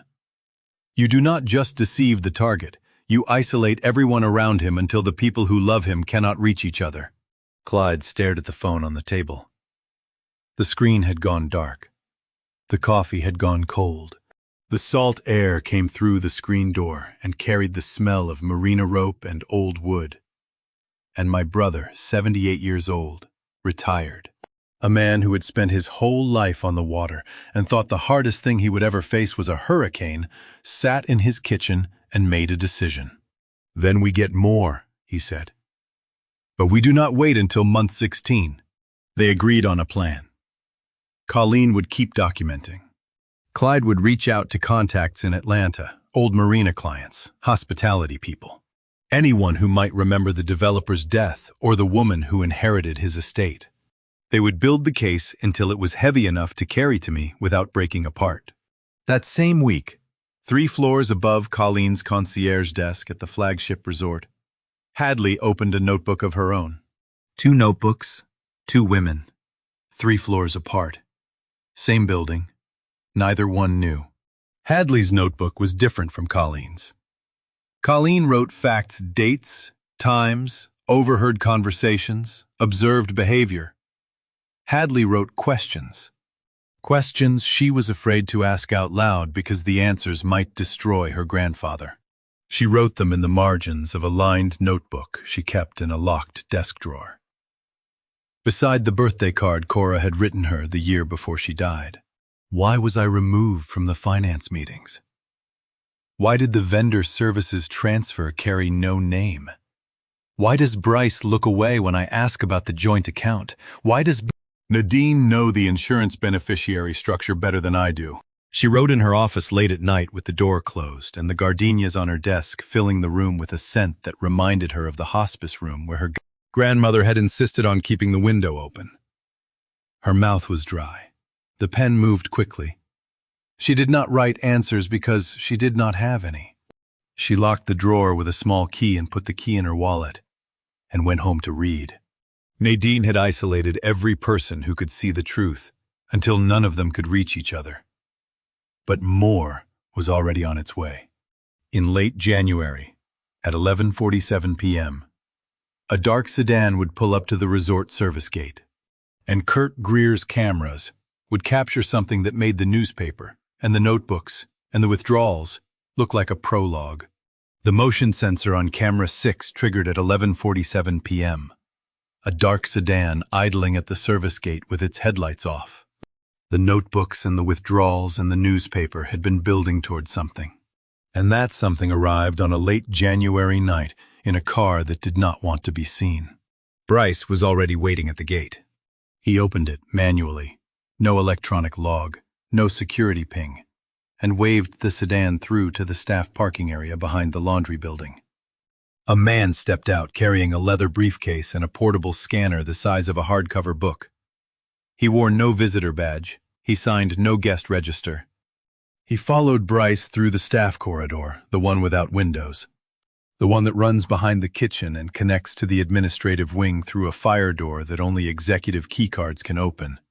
Bryce had worked at the resort for 15 years. He knew every camera angle in the building. He knew the main lobby had 3 ceiling-mounted units, and the administrative hallway had 2. He knew the service corridor had been unwired since 2019, because the original cameras had been replaced during a renovation and never reinstalled. Or so he thought. Kirk Greer had installed a wide-angle lens in the service corridor ceiling 6 months earlier. During the same week, he began his routine audit of the transaction logs. He had not told me. He had not told Bryce. He had mounted it inside an existing smoke detector housing, angled to cover the full length of the corridor and the fire door at the end. Bryce never looked up. 40 minutes. That is how long it takes to scan an empire into a briefcase. 4 minutes of ownership certificates, share structure filings, signatory authority documents, and every signature page I had ever put my name to. The portable scanner hummed across each page, casting a thin bar of light that swept across my handwriting like a searchlight, moving over ground it intended to claim. Bryce stood at the document room door the entire time. checking his phone, checking the hallway, checking everything except the ceiling. The man with the briefcase worked methodically. Pull a file, scan, replace, pull the next. He did not speak. Bryce did not speak. The only sounds were the scanner's hum and the recycled air moving through a windowless room that smelled of old paper and betrayal. Before I show you what Kirk captured on that footage, I need to ask, are you still with me? Drop your guess in one sentence. Who do you think sent that man with the briefcase? Because what comes next rewrites everything. A quick note, some details ahead are dramatized for narrative impact. The truth behind them is what matters. Kirk was awake. The motion sensor alert had pinged his phone at 11:47, and he was sitting at his kitchen table in his bathrobe, watching the live feed on a screen no larger than a playing card. He told me later he was eating a leftover sandwich. That is the kind of man Kirk Greer is. The building is burning and he takes notes. If you are still listening to this, I need you to understand something. The man eating a leftover sandwich in his bathrobe while watching a live feed of my CFO copying my empire is the reason I still have a company today. Kirk did not call the police. He did not call me. He did not walk down to the resort in his bathrobe and confront Bryce in the corridor. He did none of those things. Because Kirk Greer had spent 20 years in the FBI, learning that intervention ends investigations. Stopping a crime in progress gives you one arrest. Letting it play out gives you a case. Kirk wanted the case. He recorded every frame. The sedan's license plate, clear high resolution, time-stamped. The man's face as he stepped through the service gate, full frontal. Well lit by the exterior floods, Bryce had forgotten Kirk had upgraded to LED. Bryce's keycard swipe on the document room lock timestamp. Card number, duration. The scanner light sweeping across my signature pages. 40 minutes of footage that would play on a screen in front of 300 people 6 weeks later. He saved the footage to an encrypted drive. He finished his sandwich. He went back to bed. The camera recorded everything. Bryce never knew. And the next morning, Kirk Greer would walk into my study with a folder under his arm, place 4 time-stamped photographs on my desk, and wait in silence while I looked at them. Because he understood that some truths do not need an introduction. They just need a man steady enough to lay them on the table, and patient enough to let the silence do the rest. Kirk did not knock. He never knocked when it mattered. He walked into the security suite the next morning carrying a manila folder and a cup of coffee I would not touch. Placed the folder on the metal desk between us, and waited. I opened it. 4 photographs, printed on glossy paper, laid out in sequence like a story told in frames. The first showed Bryce standing at the service gate at 11:47 p.m. waving a dark sedan through with one hand while the other held the gate latch he had opened manually to avoid the electronic log. The second showed Bryce walking a man in a dark jacket through the staff corridor. The corridor without windows, the one Bryce believed had no cameras. The third showed the man inside the corporate document room, portable scanner casting a bar of light across a signature page while Bryce checked his phone by the door. The fourth was a close-up of Bryce's keycard swipe on the document room lock. Time-stamped 11:49 p.m. Card number visible. Duration logged. 15 years of trust. 4 photographs. I looked at Bryce's face in the third frame. The one where he is checking his phone while a stranger scans my name. And I did not recognize him. Not his features. Those were the same. I did not recognize the man. The Bryce I had trusted for 15 years would not have stood in that doorway at midnight. The Bryce in this photograph was someone Nadine had built. The way she built everything, carefully, patiently, one pressure point at a time. The sedan is registered to a legal services firm in Jacksonville, Kirk said. His voice was flat, professional. The voice of a man delivering a briefing he had prepared with the same precision he had once used for federal case files. The man is a contract attorney specializing in corporate asset transfers. Nadine Prescott is listed on the firm's client roster. I asked Kirk to play the footage. He turned the monitor on, and the security suite filled with the blue-gray light of a recording that lasted 40 minutes and 12 seconds. I watched it once. The scanner hummed. The keycard beeped. Bryce stood guard. The attorney worked page by page through every ownership certificate and share structure filing my company possessed. I watched it twice. The first time I felt something break. The second time I felt something lock into place. The first viewing was grief the private, airless kind, that comes when you realize a person you trusted has been a stranger for months and you did not notice because you were too busy grieving someone else. The second viewing was architecture. I leaned forward with my palms flat on the desk, and I studied every frame the way I had once studied blueprints for properties I intended to buy. Not with emotion, but with measurement. Angles, timestamps, entry points, exit points, evidence. 7 weeks. If someone told you that you had 7 weeks to dismantle a conspiracy, protect your granddaughter, and expose 2 people in front of 300 witnesses, would you cancel the wedding? Or would you use it to— I turned off the monitor. My reflection stared back at me from the dark screen. An 82-year-old man in a quiet room full of evidence, with a dry mouth and a pulse that had not risen above 70. Because rage, when it reaches a certain depth, does not accelerate the heart. It slows it down. I sat in silence for a full minute. Kirk waited. He understood silence the way most people understand conversation, as a tool, not an absence. "How long until the wedding?" I asked. 7 weeks, Kirk said. March 15th. I stood. I straightened my jacket. I looked at the folder on the desk, and I looked at the man who had brought it to me, and I said the only thing that mattered. "Prepare everything. We have 7 weeks." Kirk nodded once. He did not ask what everything meant because he already knew. He had been building toward this moment since the night he first sorted the transaction logs by withdrawal amount. The encrypted drives, the camera footage, the branch map with circled names, the sedan's registration, the attorney's client list, every piece was already in place. He had been waiting for me to say the word. I walked out of the security suite and into the hallway and smiled at 2 guests heading toward the breakfast terrace. The smile cost me nothing. I had been performing for months the oblivious groom, the grateful widower, the man too in love to see what was happening under his own roof. But from that morning, the performance had a purpose.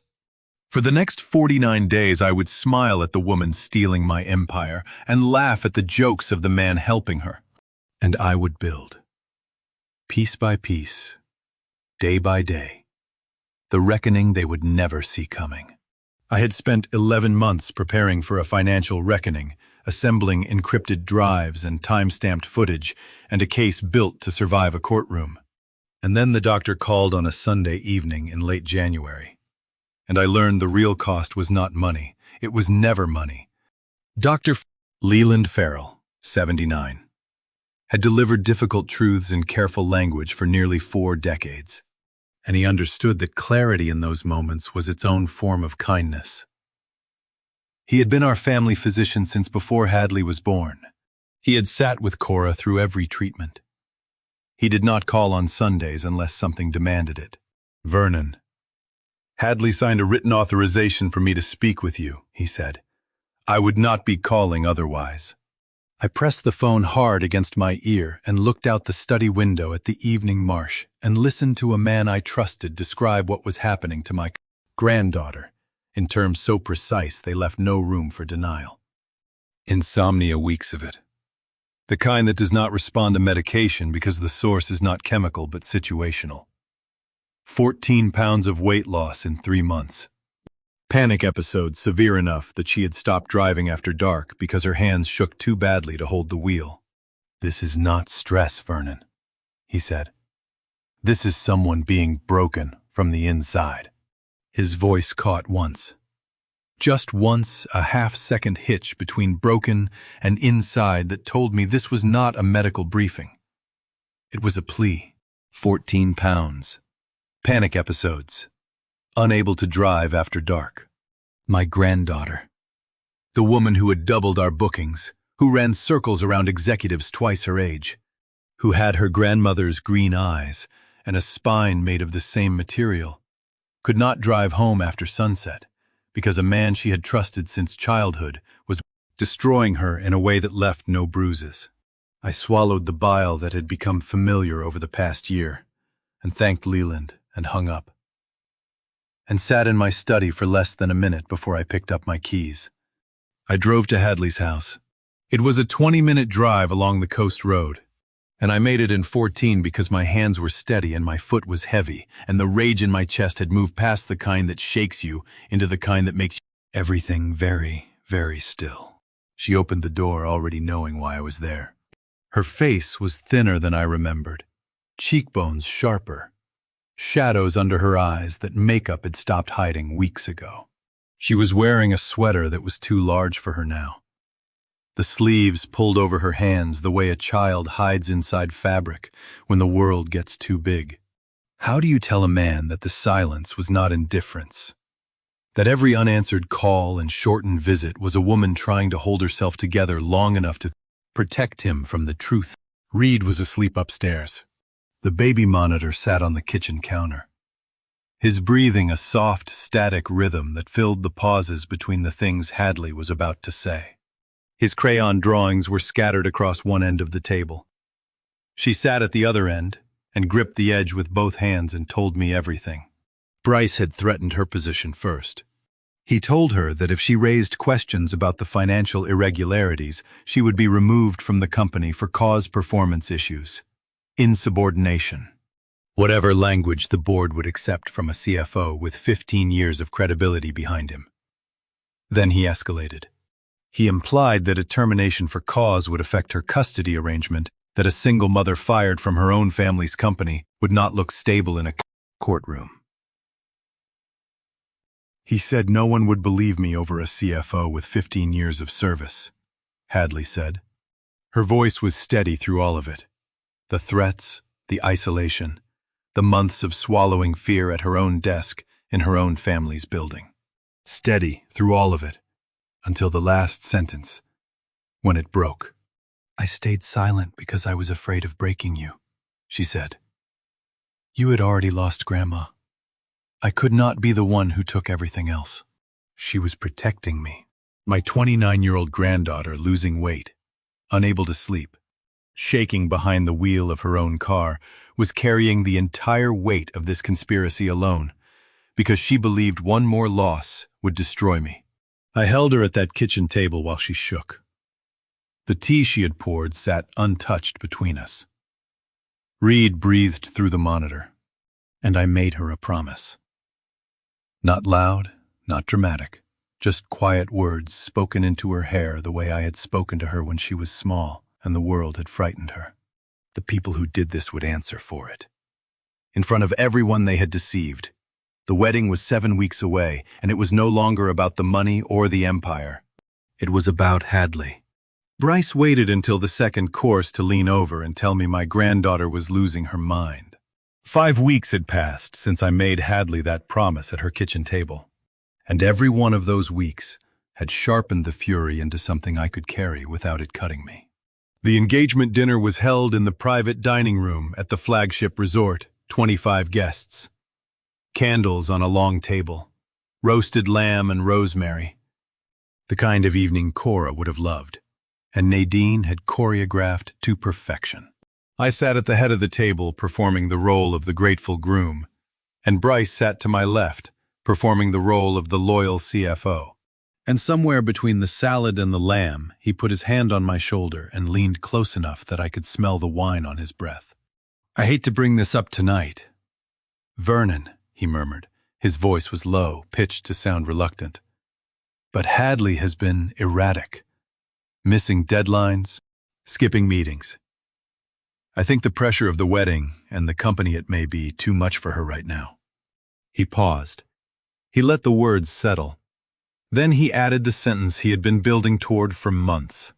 Her judgment may need to be managed before she does something that embarrasses the family. There it was, the final move. Not a financial play this time, A psychological one. He was not stealing numbers anymore. He was preemptively destroying the credibility of the one person whose testimony could expose everything he had done. If Hadley raised the alarm, Bryce wanted me to say, "She has been unstable lately," and dismiss every document in her locked drawer as the output of a woman under too much stress. Pouring wine for the man who is destroying your granddaughter requires a particular kind of discipline. The kind that looks exactly like warmth and tastes exactly like iron. You are right to tell me. Bryce, I said. I filled his glass. I nodded with the careful gravity of a man receiving difficult news from a trusted advisor. I appreciate you looking out for her. The fury made the smile effortless. There is a point past rage where the muscles in your face stop resisting and the performance becomes automatic. Because the anger is no longer in your hands or your jaw. It is in the architecture of the plan you are building behind the smile. And the plan does not need your face. It needs your patience. Bryce smiled back. He squeezed my shoulder.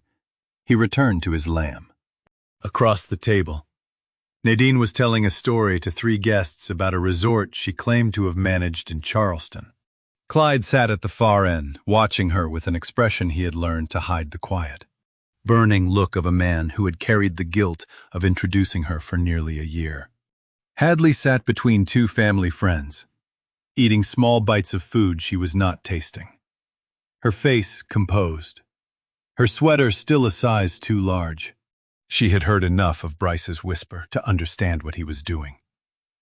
I saw it in the way her fork paused for half a second before she resumed eating. She did not look at me. She did not look at Bryce. She looked at her plate and kept performing. The way every person at this table who knew the truth had learned to perform. After dinner, I found her on the terrace. She was standing alone with her arms crossed, watching the Atlantic the way her grandmother used to. Not admiring it, but measuring it, as if the distance between the shore and the horizon were a problem she could solve if she stared long enough. 4 words. I stood beside her and said 4 words. I see you. All of it. She did not cry. She did not speak. She nodded once. And something in her shoulders released a weight she had been carrying for over a year. The weight of silence and fear, and the belief that speaking the truth would be the thing that finally broke her grandfather. Her arms uncrossed. She breathed. The ocean moved in the dark. I walked back inside. The dining room was warm with candles and conversation and the particular energy of people who believe they are celebrating something real. I picked up my glass from the table. The crystal stem was cool against my fingers. The wine caught the candlelight. I raised the glass toward Bryce across the room. To the people who keep this family running, I said. 25 guests smiled. Bryce smiled widest.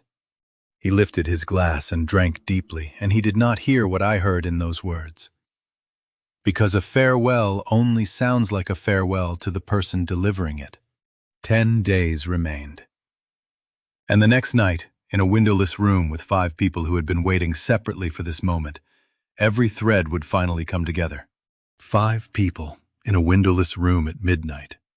And not one of them had slept more than 4 hours in a week. The engagement dinner had ended 3 hours earlier. The guests had gone home.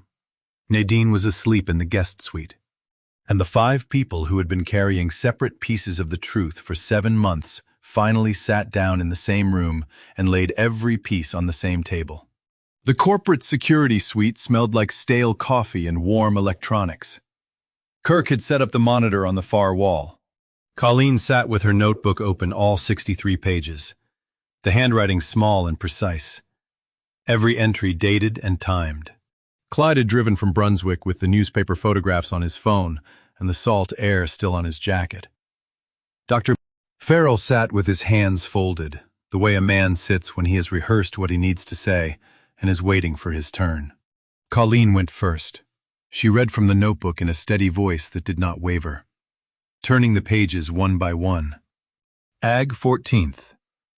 Expression switch observed. First instance, September 14th. 21st. 28th. Staff questioned about signatory authority, vendor payment chains, insurance beneficiaries. October private meeting with the CFO at an off-site cafe in Brunswick. November through January financial probes escalating. Staff conversations documented. A pattern of extraction disguised as hospitality. 5 people. A concierge with a drugstore notebook. A security chief with camera footage. A doctor with a medical report. A brother with a newspaper. And an 82-year-old man with a wedding in 9 hours. Kirk went next. He clicked through the evidence on the monitor. The time-stamped photographs from the midnight document room breach. The sedan's registration traced to the Jacksonville firm. The sub-threshold withdrawal pattern mapped across 9 branches. He spoke in the flat, precise cadence of a man who had spent 20 years presenting cases to federal prosecutors. The total withdrawn through structured transactions is just under $500,000, he said. The document room was accessed without authorization on January 25th. The sedan belongs to a legal services firm specializing in corporate asset transfers. Nadine Prescott is on the firm's client list. Clyde placed the newspaper photographs beside Kirk's footage stills. The grainy image of a man who had died 16 months into his marriage to a woman whose warmth switched off like a circuit. The article, the inquiry, the title. Nobody spoke for a full minute after the newspaper photographs went down. The server hummed, the coffee machine gurgled in the corner. Clyde stared at the table with the expression of a man who had carried a particular guilt for a year and was now watching it crystallize into evidence. Dr. Farrell spoke last. His voice was clinical, measured.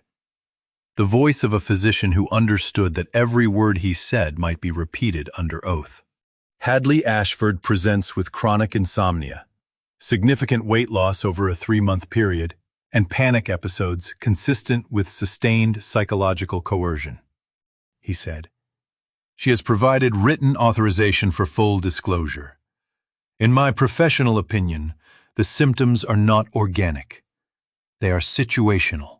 Situational. The clinical word for a woman being broken by people she trusted. The evidence covered the table. Notebook entries, camera footage, financial records. A 13-year-old newspaper. A medical assessment. 5 separate investigations conducted independently over 7 months. None of them aware of the others until this room. This night. This table. I stood and placed my palms flat on the desk. The metal was cold under my hands. The coffee was bitter on my tongue. The adrenaline was metallic and constant. The kind that does not spike but hums, held in check by the knowledge that release is exactly 9 hours away. Kirk handles the screen, I said. Colleen reads selected entries. Leland testifies to Hadley's condition. Clyde covers the exit. I stop the ceremony after the vows are asked, and before I answer. 4 nods, no questions. They had been waiting for this assignment the way soldiers wait for orders they have already rehearsed in their heads. Leland asked the last question of the night. He looked at me across the table with the careful eyes of a man who had known me for nearly 4 decades, and had watched me bury a wife, and build an empire, and lose, both in different ways. "Vernon," he said, "are you all right?" For the first time in a year, I did not lie. Lying to the people in that room would have been the one thing I could not forgive myself for. "I am all right in the way a man is who knows exactly what to do," I said. "Ask me again tomorrow afternoon." 9 hours. 300 guests would watch me walk down that aisle for the last time. And the 2-year-old in the navy suit would be waiting at the other end, with a notebook in his pocket and the truth on his lips. You have heard this moment before, the child, the notebook, the whisper. But now you know what every word costs. 9 hours after the midnight war room. The morning arrived the way all reckonings arrive, ordinary. Sun on the marsh, salt in the air, gardenias on the terrace where 300 white chairs had been arranged in rows that faced the ocean. And a 2-year-old boy in a navy suit walking toward me across the flagstones with something in his pocket that would end the longest performance of my life. Reed tugged my hand. The same tug you heard in the beginning. But now you know that Hadley spent 3 days deliberating before she decided to send the notebook through her son.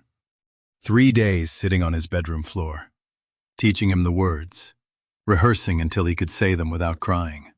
She chose Reed because a 2-year-old is the one messenger Nadine would never think to intercept.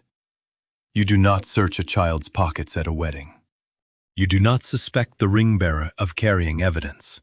He looked up at me with Cora's green eyes, and he whispered the words his mother had taught him. She hurts Mommy and makes her cry.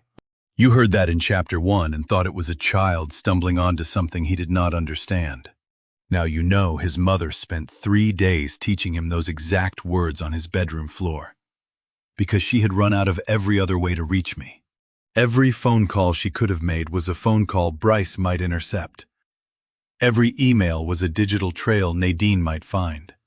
Every conversation was a room where someone might be listening. But nobody listens to a 2-year-old whispering to his great-grandfather at a wedding. Reed pulled the notebook from his jacket pocket. Cheap cardboard cover, spiral binding. The same kind of notebook Colleen had bought at the drugstore 7 months earlier. But this one was different. Hadley had combined everything Colleen's 63 pages of observations, her own documented questions, the photographed financial discrepancies into a single package small enough to fit in a toddler's pocket. I opened it and read the first line. The same line that froze me in Chapter 1, but now you know what it said. The stolen funds quantified. Sub-threshold withdrawals documented. A timeline running from the joint account's creation through the previous month. Below it, in Hadley's handwriting. See attached timeline. Kirk has the footage. Colleen has the originals. My hand trembled. 1 second. 1 full second of being 82 years old and terrified and furious and heartbroken all at once, of holding the weight of 7 months of evidence in a notebook that smelled like a child's jacket and a mother's desperation. And then I made it stop. Because the 300 people on that lawn needed to see a groom walking to the altar, not a grandfather falling apart on the terrace. I closed the notebook. I slipped it into my breast pocket, where it pressed against my chest like a second heartbeat.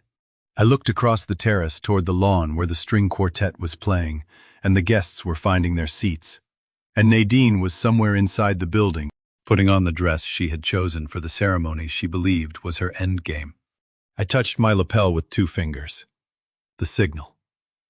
Kirk was standing near the AV booth at the edge of the lawn, and he saw it. He nodded once, a single downward movement of his chin that meant every screen was loaded, every file was queued, and every ally was in position. Hadley was watching from the second-floor window. I did not look up.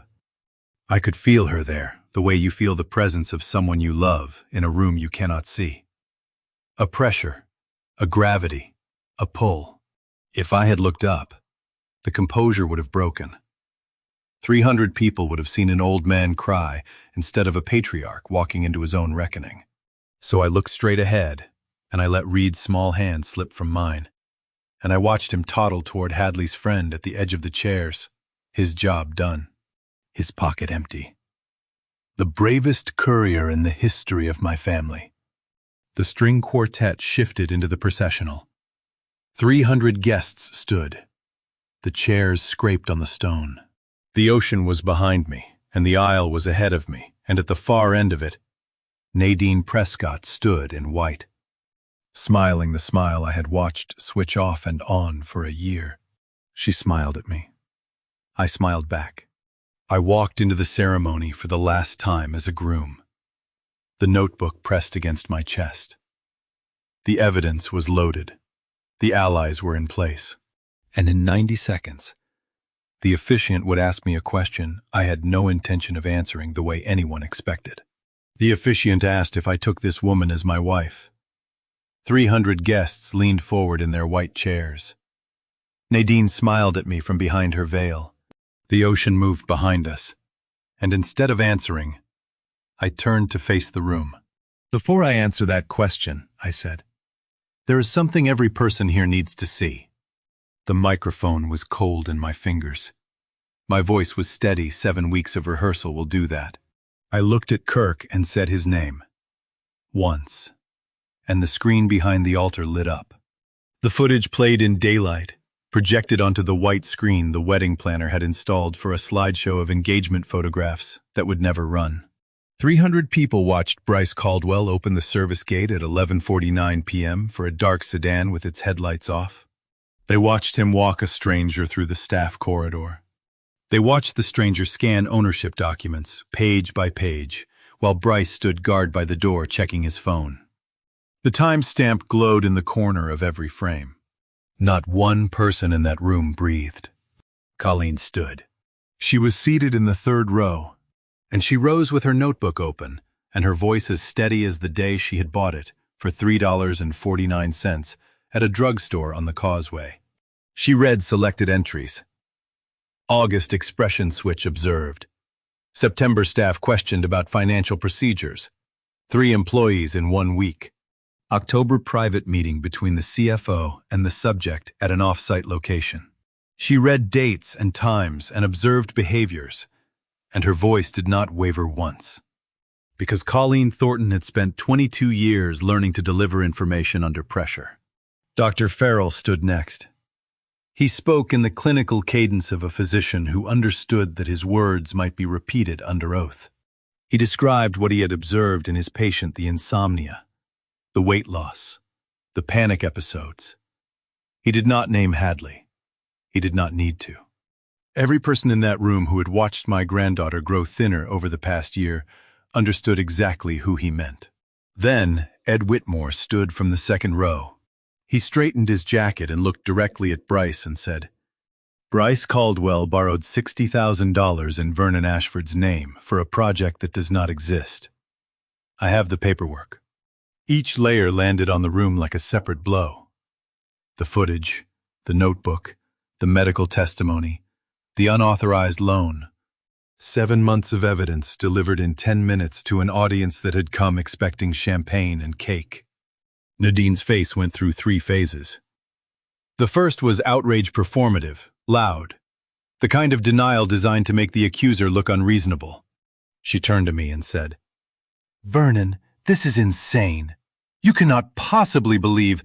The second phase was calculation. Her eyes moved across the room, measuring exits, allies, angles. The outrage drained, and something colder took its place. The operational mind of a woman, scanning for leverage she could still use. The third phase was nothing. The face emptied. The warmth that had charmed my family for a year vanished the way Colleen had described it. In her very first notebook entry, not fading, but switching off. A circuit broken. A performance terminated. The nothing was the real her. The nothing was what had been hiding behind every smile, and every glass of wine, and every Sunday dinner for 12 months. Bryce stood. He moved toward the exit with the quick, contained stride of a man who has rehearsed departure, but not capture. He made it 4 steps before he saw Clyde standing in the doorway.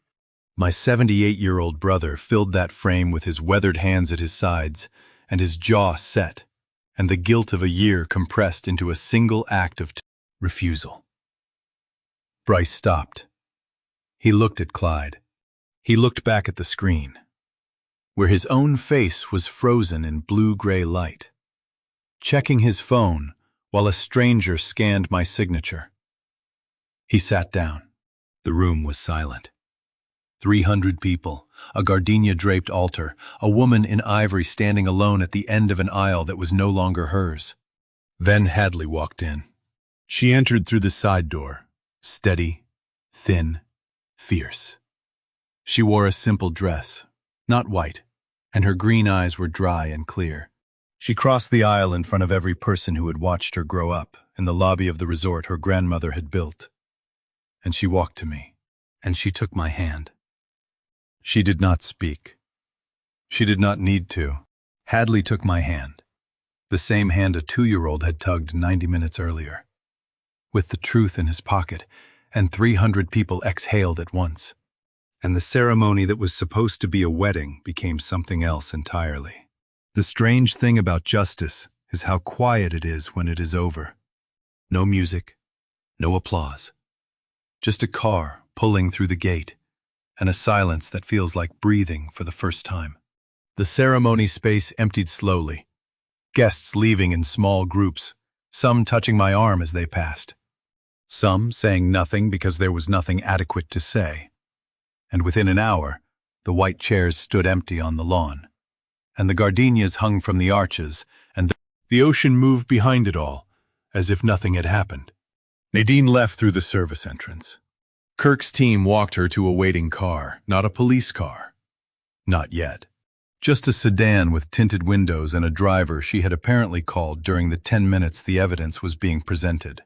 She walked in the ivory dress, heels clicking on the service corridor floor, and she did not look back. That told me more than any confession. A woman who looks back has something left to say. Nadine had nothing left. The performance was over and there was nothing behind it, no fury, no grief, no last appeal. Just a mechanism that had run out of function, walking itself out through the door it had entered a year earlier. Bryce was escorted separately. Kirk's security team walked him to a company vehicle with the quiet efficiency of men who had rehearsed this. Bryce did not resist. He did not speak. He looked at the ground the way a man looks at the ground when the ground is the only thing that will not judge him. The police arrived within the hour.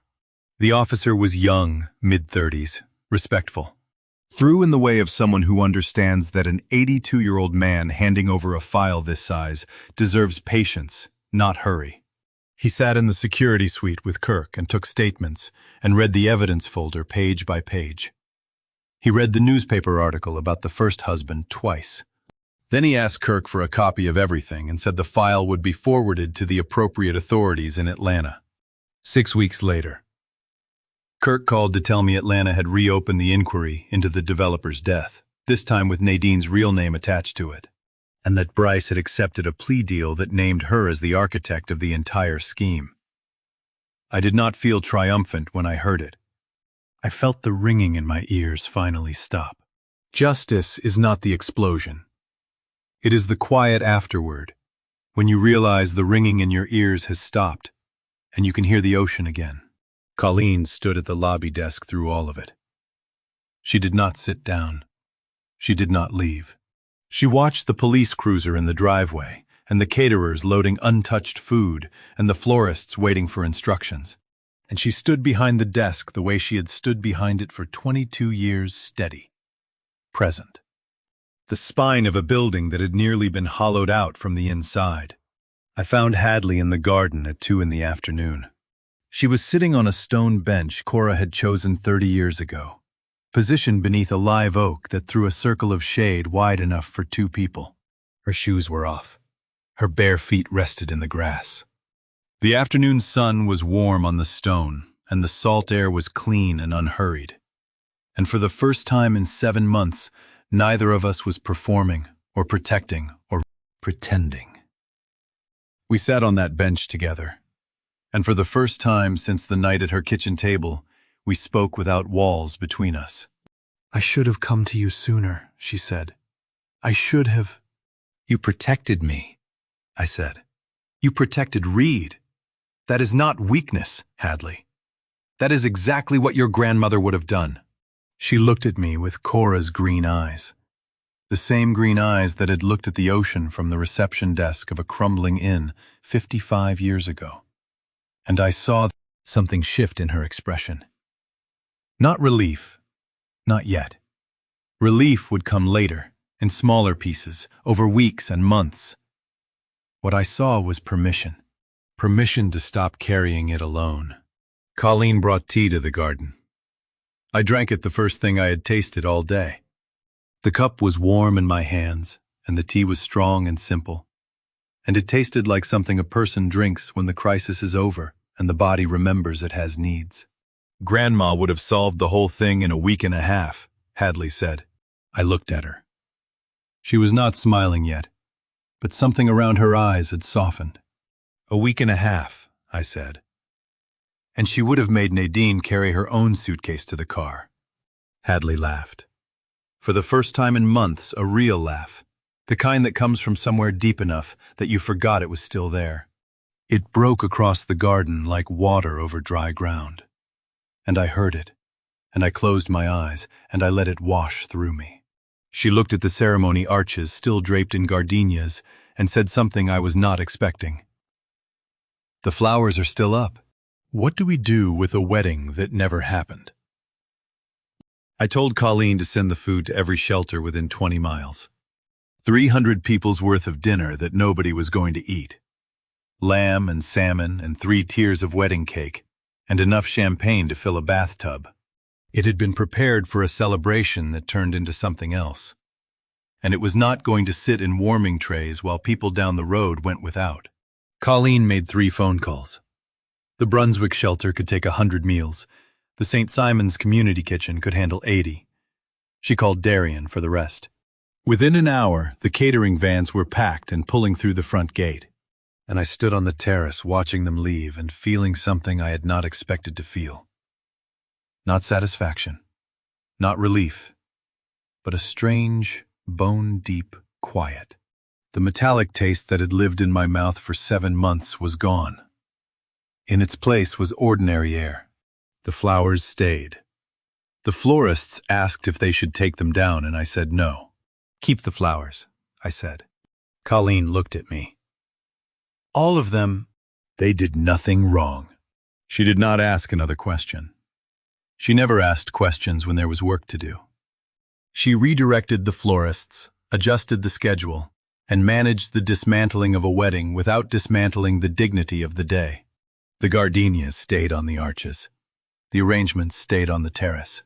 The ceremony space sat empty and sun-warmed and draped in white flowers that smelled like the hospice room where Cora had insisted on keeping the window open.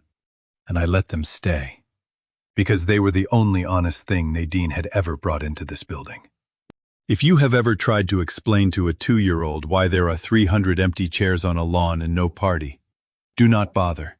He will find a seashell, and the chairs will not matter. Reed came running across the lawn at 3 in the afternoon. His tie was loose, his jacket was gone. One shoe was untied, and his hair was standing up on one side as if he had been rolling in the grass behind the garden wall, which he almost certainly had. He was running the way 2-year-olds run full speed, as if the ground were a suggestion he was choosing to follow only approximately. "Grandpa," he shouted, "look what I found! It has lines on it!" He held it up. A seashell. Small, pale, ridged, unremarkable by any measure except the one that mattered. It had been found by a boy who believed it was the most important object in the world, and he was presenting it to me with the breathless triumph of a discoverer who has just unearthed something no one has ever seen before. Hadley was standing at the edge of the lawn watching him. She had color in her cheeks for the first time in months. Her arms were uncrossed. She was not performing. She was not protecting. She was watching her son run across a lawn in the afternoon sun, and she was letting herself be a mother instead of a sentinel. I sat down on the grass, 82 years old, and I sat down on the grass beside my great-grandson, because standing felt like something that belonged to the morning, and the morning was over. The grass was warm beneath me. The salt air moved through the gardenias. The empty chairs stood in their rows like an audience that had already gone home, leaving the stage to the people who actually lived here. 7 months of surveillance and notebooks and camera footage and midnight document theft and a public exposure in front of 300 witnesses, and the thing that finally stopped my mind was a shell with lines on it. Reed handed it to me with both hands, the way you hand someone a gift you have chosen with great care. I took it. I held it to the afternoon light. The ridges ran in parallel curves, fine and even, worn smooth by the same Atlantic that had been washing the shore outside this resort since before Cora and I bought the first building. I turned it in my fingers, the ridges pressed against my thumb. Reed leaned against my side, his warm, small weight, his breathing steady. His universe completely intact, because he was 3, and the biggest thing that had happened to him today was a shell on the beach. I sat on the grass and thought of nothing but the shell. And that evening, after Reed fell asleep in the car and Hadley drove home, with the windows down and her hair blowing for the first time in a year, I went to the storage room behind the laundry and retrieved a wrapped frame I had been waiting to carry upstairs since December. The lobby wall had been bare long enough. The lobby wall had been bare for 3 months, and every time I walked past it I felt the absence the way you feel a missing tooth, constant and impossible to ignore. That evening, with the catering vans gone and the lawn empty and the gardenias still hanging from the arches in the dark, I carried the wrapped frame up from storage, alone. The wrapping paper smelled like dust, and the climate-controlled closet behind the laundry room where Cora's portrait had sat for 91 days, leaning against a stack of old banquet chairs. I peeled the paper off in the empty lobby, with the overhead lights off and the ocean visible through the windows, silver under the early stars. She looked the same. Of course she looked the same. Portraits do not age. Do not grieve, do not get fooled by women who bring the right wine to Sunday dinner. Auburn hair, green eyes, the laugh captured in the set of her mouth, not a full smile, but the beginning of one. The moment just before joy arrives, which Cora always said was better than joy itself because it still had the surprise in it. I hung her where she had always been. The wall hook caught the wire on the first try, as if it had been waiting. The frame settled. The wall stopped being bare. The lobby stopped being a place Nadine had touched. The modern art she had chosen, blues and grays, expensive and meaningless, was leaning against the opposite wall, already forgotten. I did not move it. Someone else could deal with it tomorrow. Tonight was for Cora. I am sorry it took me this long, I said. I said it to a portrait in an empty lobby. And I meant it more than anything I'd said at the altar that morning. I meant it for the 3 months the wall had been bare, and for the year I had spent loving a woman who was not real, and for the years before that when I had not promoted the person who deserved it, and had not looked closely enough at the man managing my money, and had not listened when my granddaughter's hugs got longer and her visits got shorter. I was sorry for all of it. And I said it to the only person whose forgiveness I actually needed, even though she could not give it anymore. The lobby was quiet. The ocean was audible through the glass. Cora's eyes looked past me, toward the water she had loved since the morning I met her. And I stood there until my legs reminded me I was 82 and had been standing since dawn. Colleen found me 10 minutes later. She came around the corner from the concierge desk and stopped when she saw the portrait. She did not gasp. She did not cry. She stood beside me without speaking for a full minute. The way two people stand beside each other when words would make the moment smaller. If you work somewhere for 22 years and the best they call you is head concierge, someone is not paying attention. For a long time, that someone was me. Colleen, I said. I did not look at her. I looked at Cora, because what I was about to say was something Cora should have heard me say a decade ago. Senior Operations Director, all 12 properties. The position is yours. She did not answer immediately. I reached into my pocket and placed a key in her palm. The cottage on the east grounds. The one with the live oak in the yard and the view of the marsh. Renovated last fall with new windows and a kitchen Cora had designed before she got sick. The cottage has been finished since November, I said. It is yours. Colleen closed her hand around the key. Her fingers were steady. The same fingers that had gripped flower stems while watching a woman's face switch off. The same fingers that had held a pen over 63 pages of evidence. The same fingers that had passed a phone across a kitchen table in Brunswick and changed the direction of an investigation. She looked at Cora's portrait. Not at me. At the portrait. She would have done this years ago, Colleen said. Her voice was soft and steady and aimed at the woman on the wall. And I understood in that moment that Colleen's 22 years of loyalty had never been for me. They had been for Cora, for the woman who had hired her after a 15-minute interview and trusted her judgment without qualification and built a resort that Colleen had protected long after. Its founder was gone. She was right. Cora would have done all of it sooner, better, and without the speeches. But Cora was gone. And the rest of us were still learning how to be the people she had already seen in us. 3 weeks later, Hadley would teach me the last lesson. Hadley came on a Sunday 3 weeks later, with tea she had already made and a truth she had been carrying even longer than the notebook. The lesson she had promised to teach me, the last one, was not about money or evidence or the architecture of a con. It was about what it costs a mother to stay silent, when every instinct tells her to scream. She sat across from me in the study with 2 cups of tea between us that neither of us would drink. The clock ticked on the wall. The ocean was audible through the cracked window. Cora's portrait was back in the lobby downstairs, and the world outside the glass was doing what the Georgia coast does in April, warming slowly, greening at the edges, carrying the salt air inland, as if it has nowhere better to be. Hadley spoke clearly, steadily. The way someone speaks when they have rehearsed a conversation 100 times in the dark and are finally saying it out loud. "He blocked my calls to your office from September," she said. "Every time I tried to reach you through the company line, it routed to his extension. He told me if I went over his head, he would file a report recommending I be evaluated for fitness as a parent." She paused. Not for effect, for breath. "He used Reed. Every time. He said a single mother fired from her own family's company for insubordination would not look stable in a custody review. He said it calmly.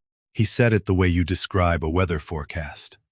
If you have watched this story to the end, you know it was never about the resorts or the stolen funds or a woman in an ivory dress. It was about a granddaughter who said what she said next, and a grandfather who finally heard it. I am not telling you this so you will fix it," Hadley said. "It is already fixed. I just need you to see me, like you are doing right now." She did not want action. She did not want revenge.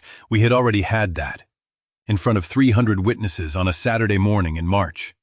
She wanted the one thing that had been taken from her for 7 months to be seen by the person who mattered most. Not the marketing director. Not the granddaughter who had doubled bookings. Not the single mother, or the whistleblower, or the woman who sent a notebook through her 2-year-old son's jacket pocket. Just Hadley. Just herself. Seen. I looked at her across the desk and I saw her. All of her. The green eyes she got from Cora, the stubbornness she got from me, the spine that had held her upright through 7 months of threats and isolation, and the particular cruelty of being told that the truth would make her unfit to raise her own child. I saw every pound she had lost, and every hour of sleep she had missed, and every shortened visit, and every 1-second hug that had been trying to tell me what her voice could not. "I see you," I said. "All of it. Every day from now on." The tea went cold. Neither of us noticed. 3 words. After everything, after notebooks and cameras and midnight footage, and a public reckoning, and a portrait taken down and put back up, and a concierge who never stopped showing up, the only words that mattered were 3. That evening, alone in my study, I opened a notebook. Not Colleen's, not Hadley's, my own. I had bought it that morning from the same drugstore on the Causeway, same brand, same blue cardboard cover, same $3.49. I opened it to the first ruled page and I wrote 3 words. I was loved. Not I was betrayed. Not I survived. Not I won. I was loved. That was the truth that outlasted every lie Nadine had told, and every number Bryce had stolen, and every silent month Hadley had endured. I was loved by a woman who built an empire from a crumbling inn. I was loved by a granddaughter who sent the truth through her son because every other door had been locked. I was loved by a concierge who bought a notebook and filled 63 pages without being asked. I was loved by a brother who stood in a doorway. I was loved by a doctor who called on a Sunday. I placed Reed's crayon drawing beside the notebook. 4 stick figures holding hands on green grass. The smallest one labeled me, the tallest labeled Grandpa, and one floating above them in yellow crayon. Labeled in Hadley's handwriting, Grandma Cora. He had never met her. He drew her anyway. The same resort, the same ocean, the same family. Love was always in its right place, waiting to be seen. And to you, listening to my story, remember, this love doesn't ask you to close your eyes. I spent almost a year handing my trust to a woman who studied exactly how to take it. I ignored the quiet doubts, dismissed the people who tried to warn me, and convinced myself that loneliness was a good enough reason to stop asking questions. Don't make my mistake. Don't let grief become a door you leave unlocked for anyone willing to walk through it. This revenge story taught me something I wish I'd understood sooner. Protecting your family isn't just about money or property, it's about paying attention. Every unanswered question I let slide was an invitation. Every document I didn't read was permission I never meant to give.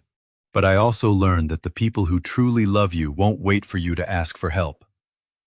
Colleen kept her notebook. Hadley came home. Clyde drove through the night. I believe God put me through this trial so I could see with absolute clarity who had been standing beside me all along. That was the real inheritance. Not the resorts, not the money, the people. If this revenge story resonated with you, I'd love to hear your thoughts.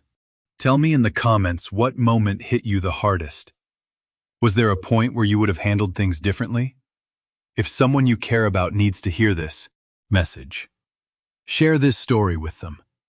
And if you haven't already, subscribe so you don't miss what's coming next. Thank you for staying until the very end. It means more than you know. Just a reminder, certain names, places, and details have been adjusted for storytelling purposes. Any resemblance to real individuals is coincidental. The lesson, though, is something I hope you carry with you.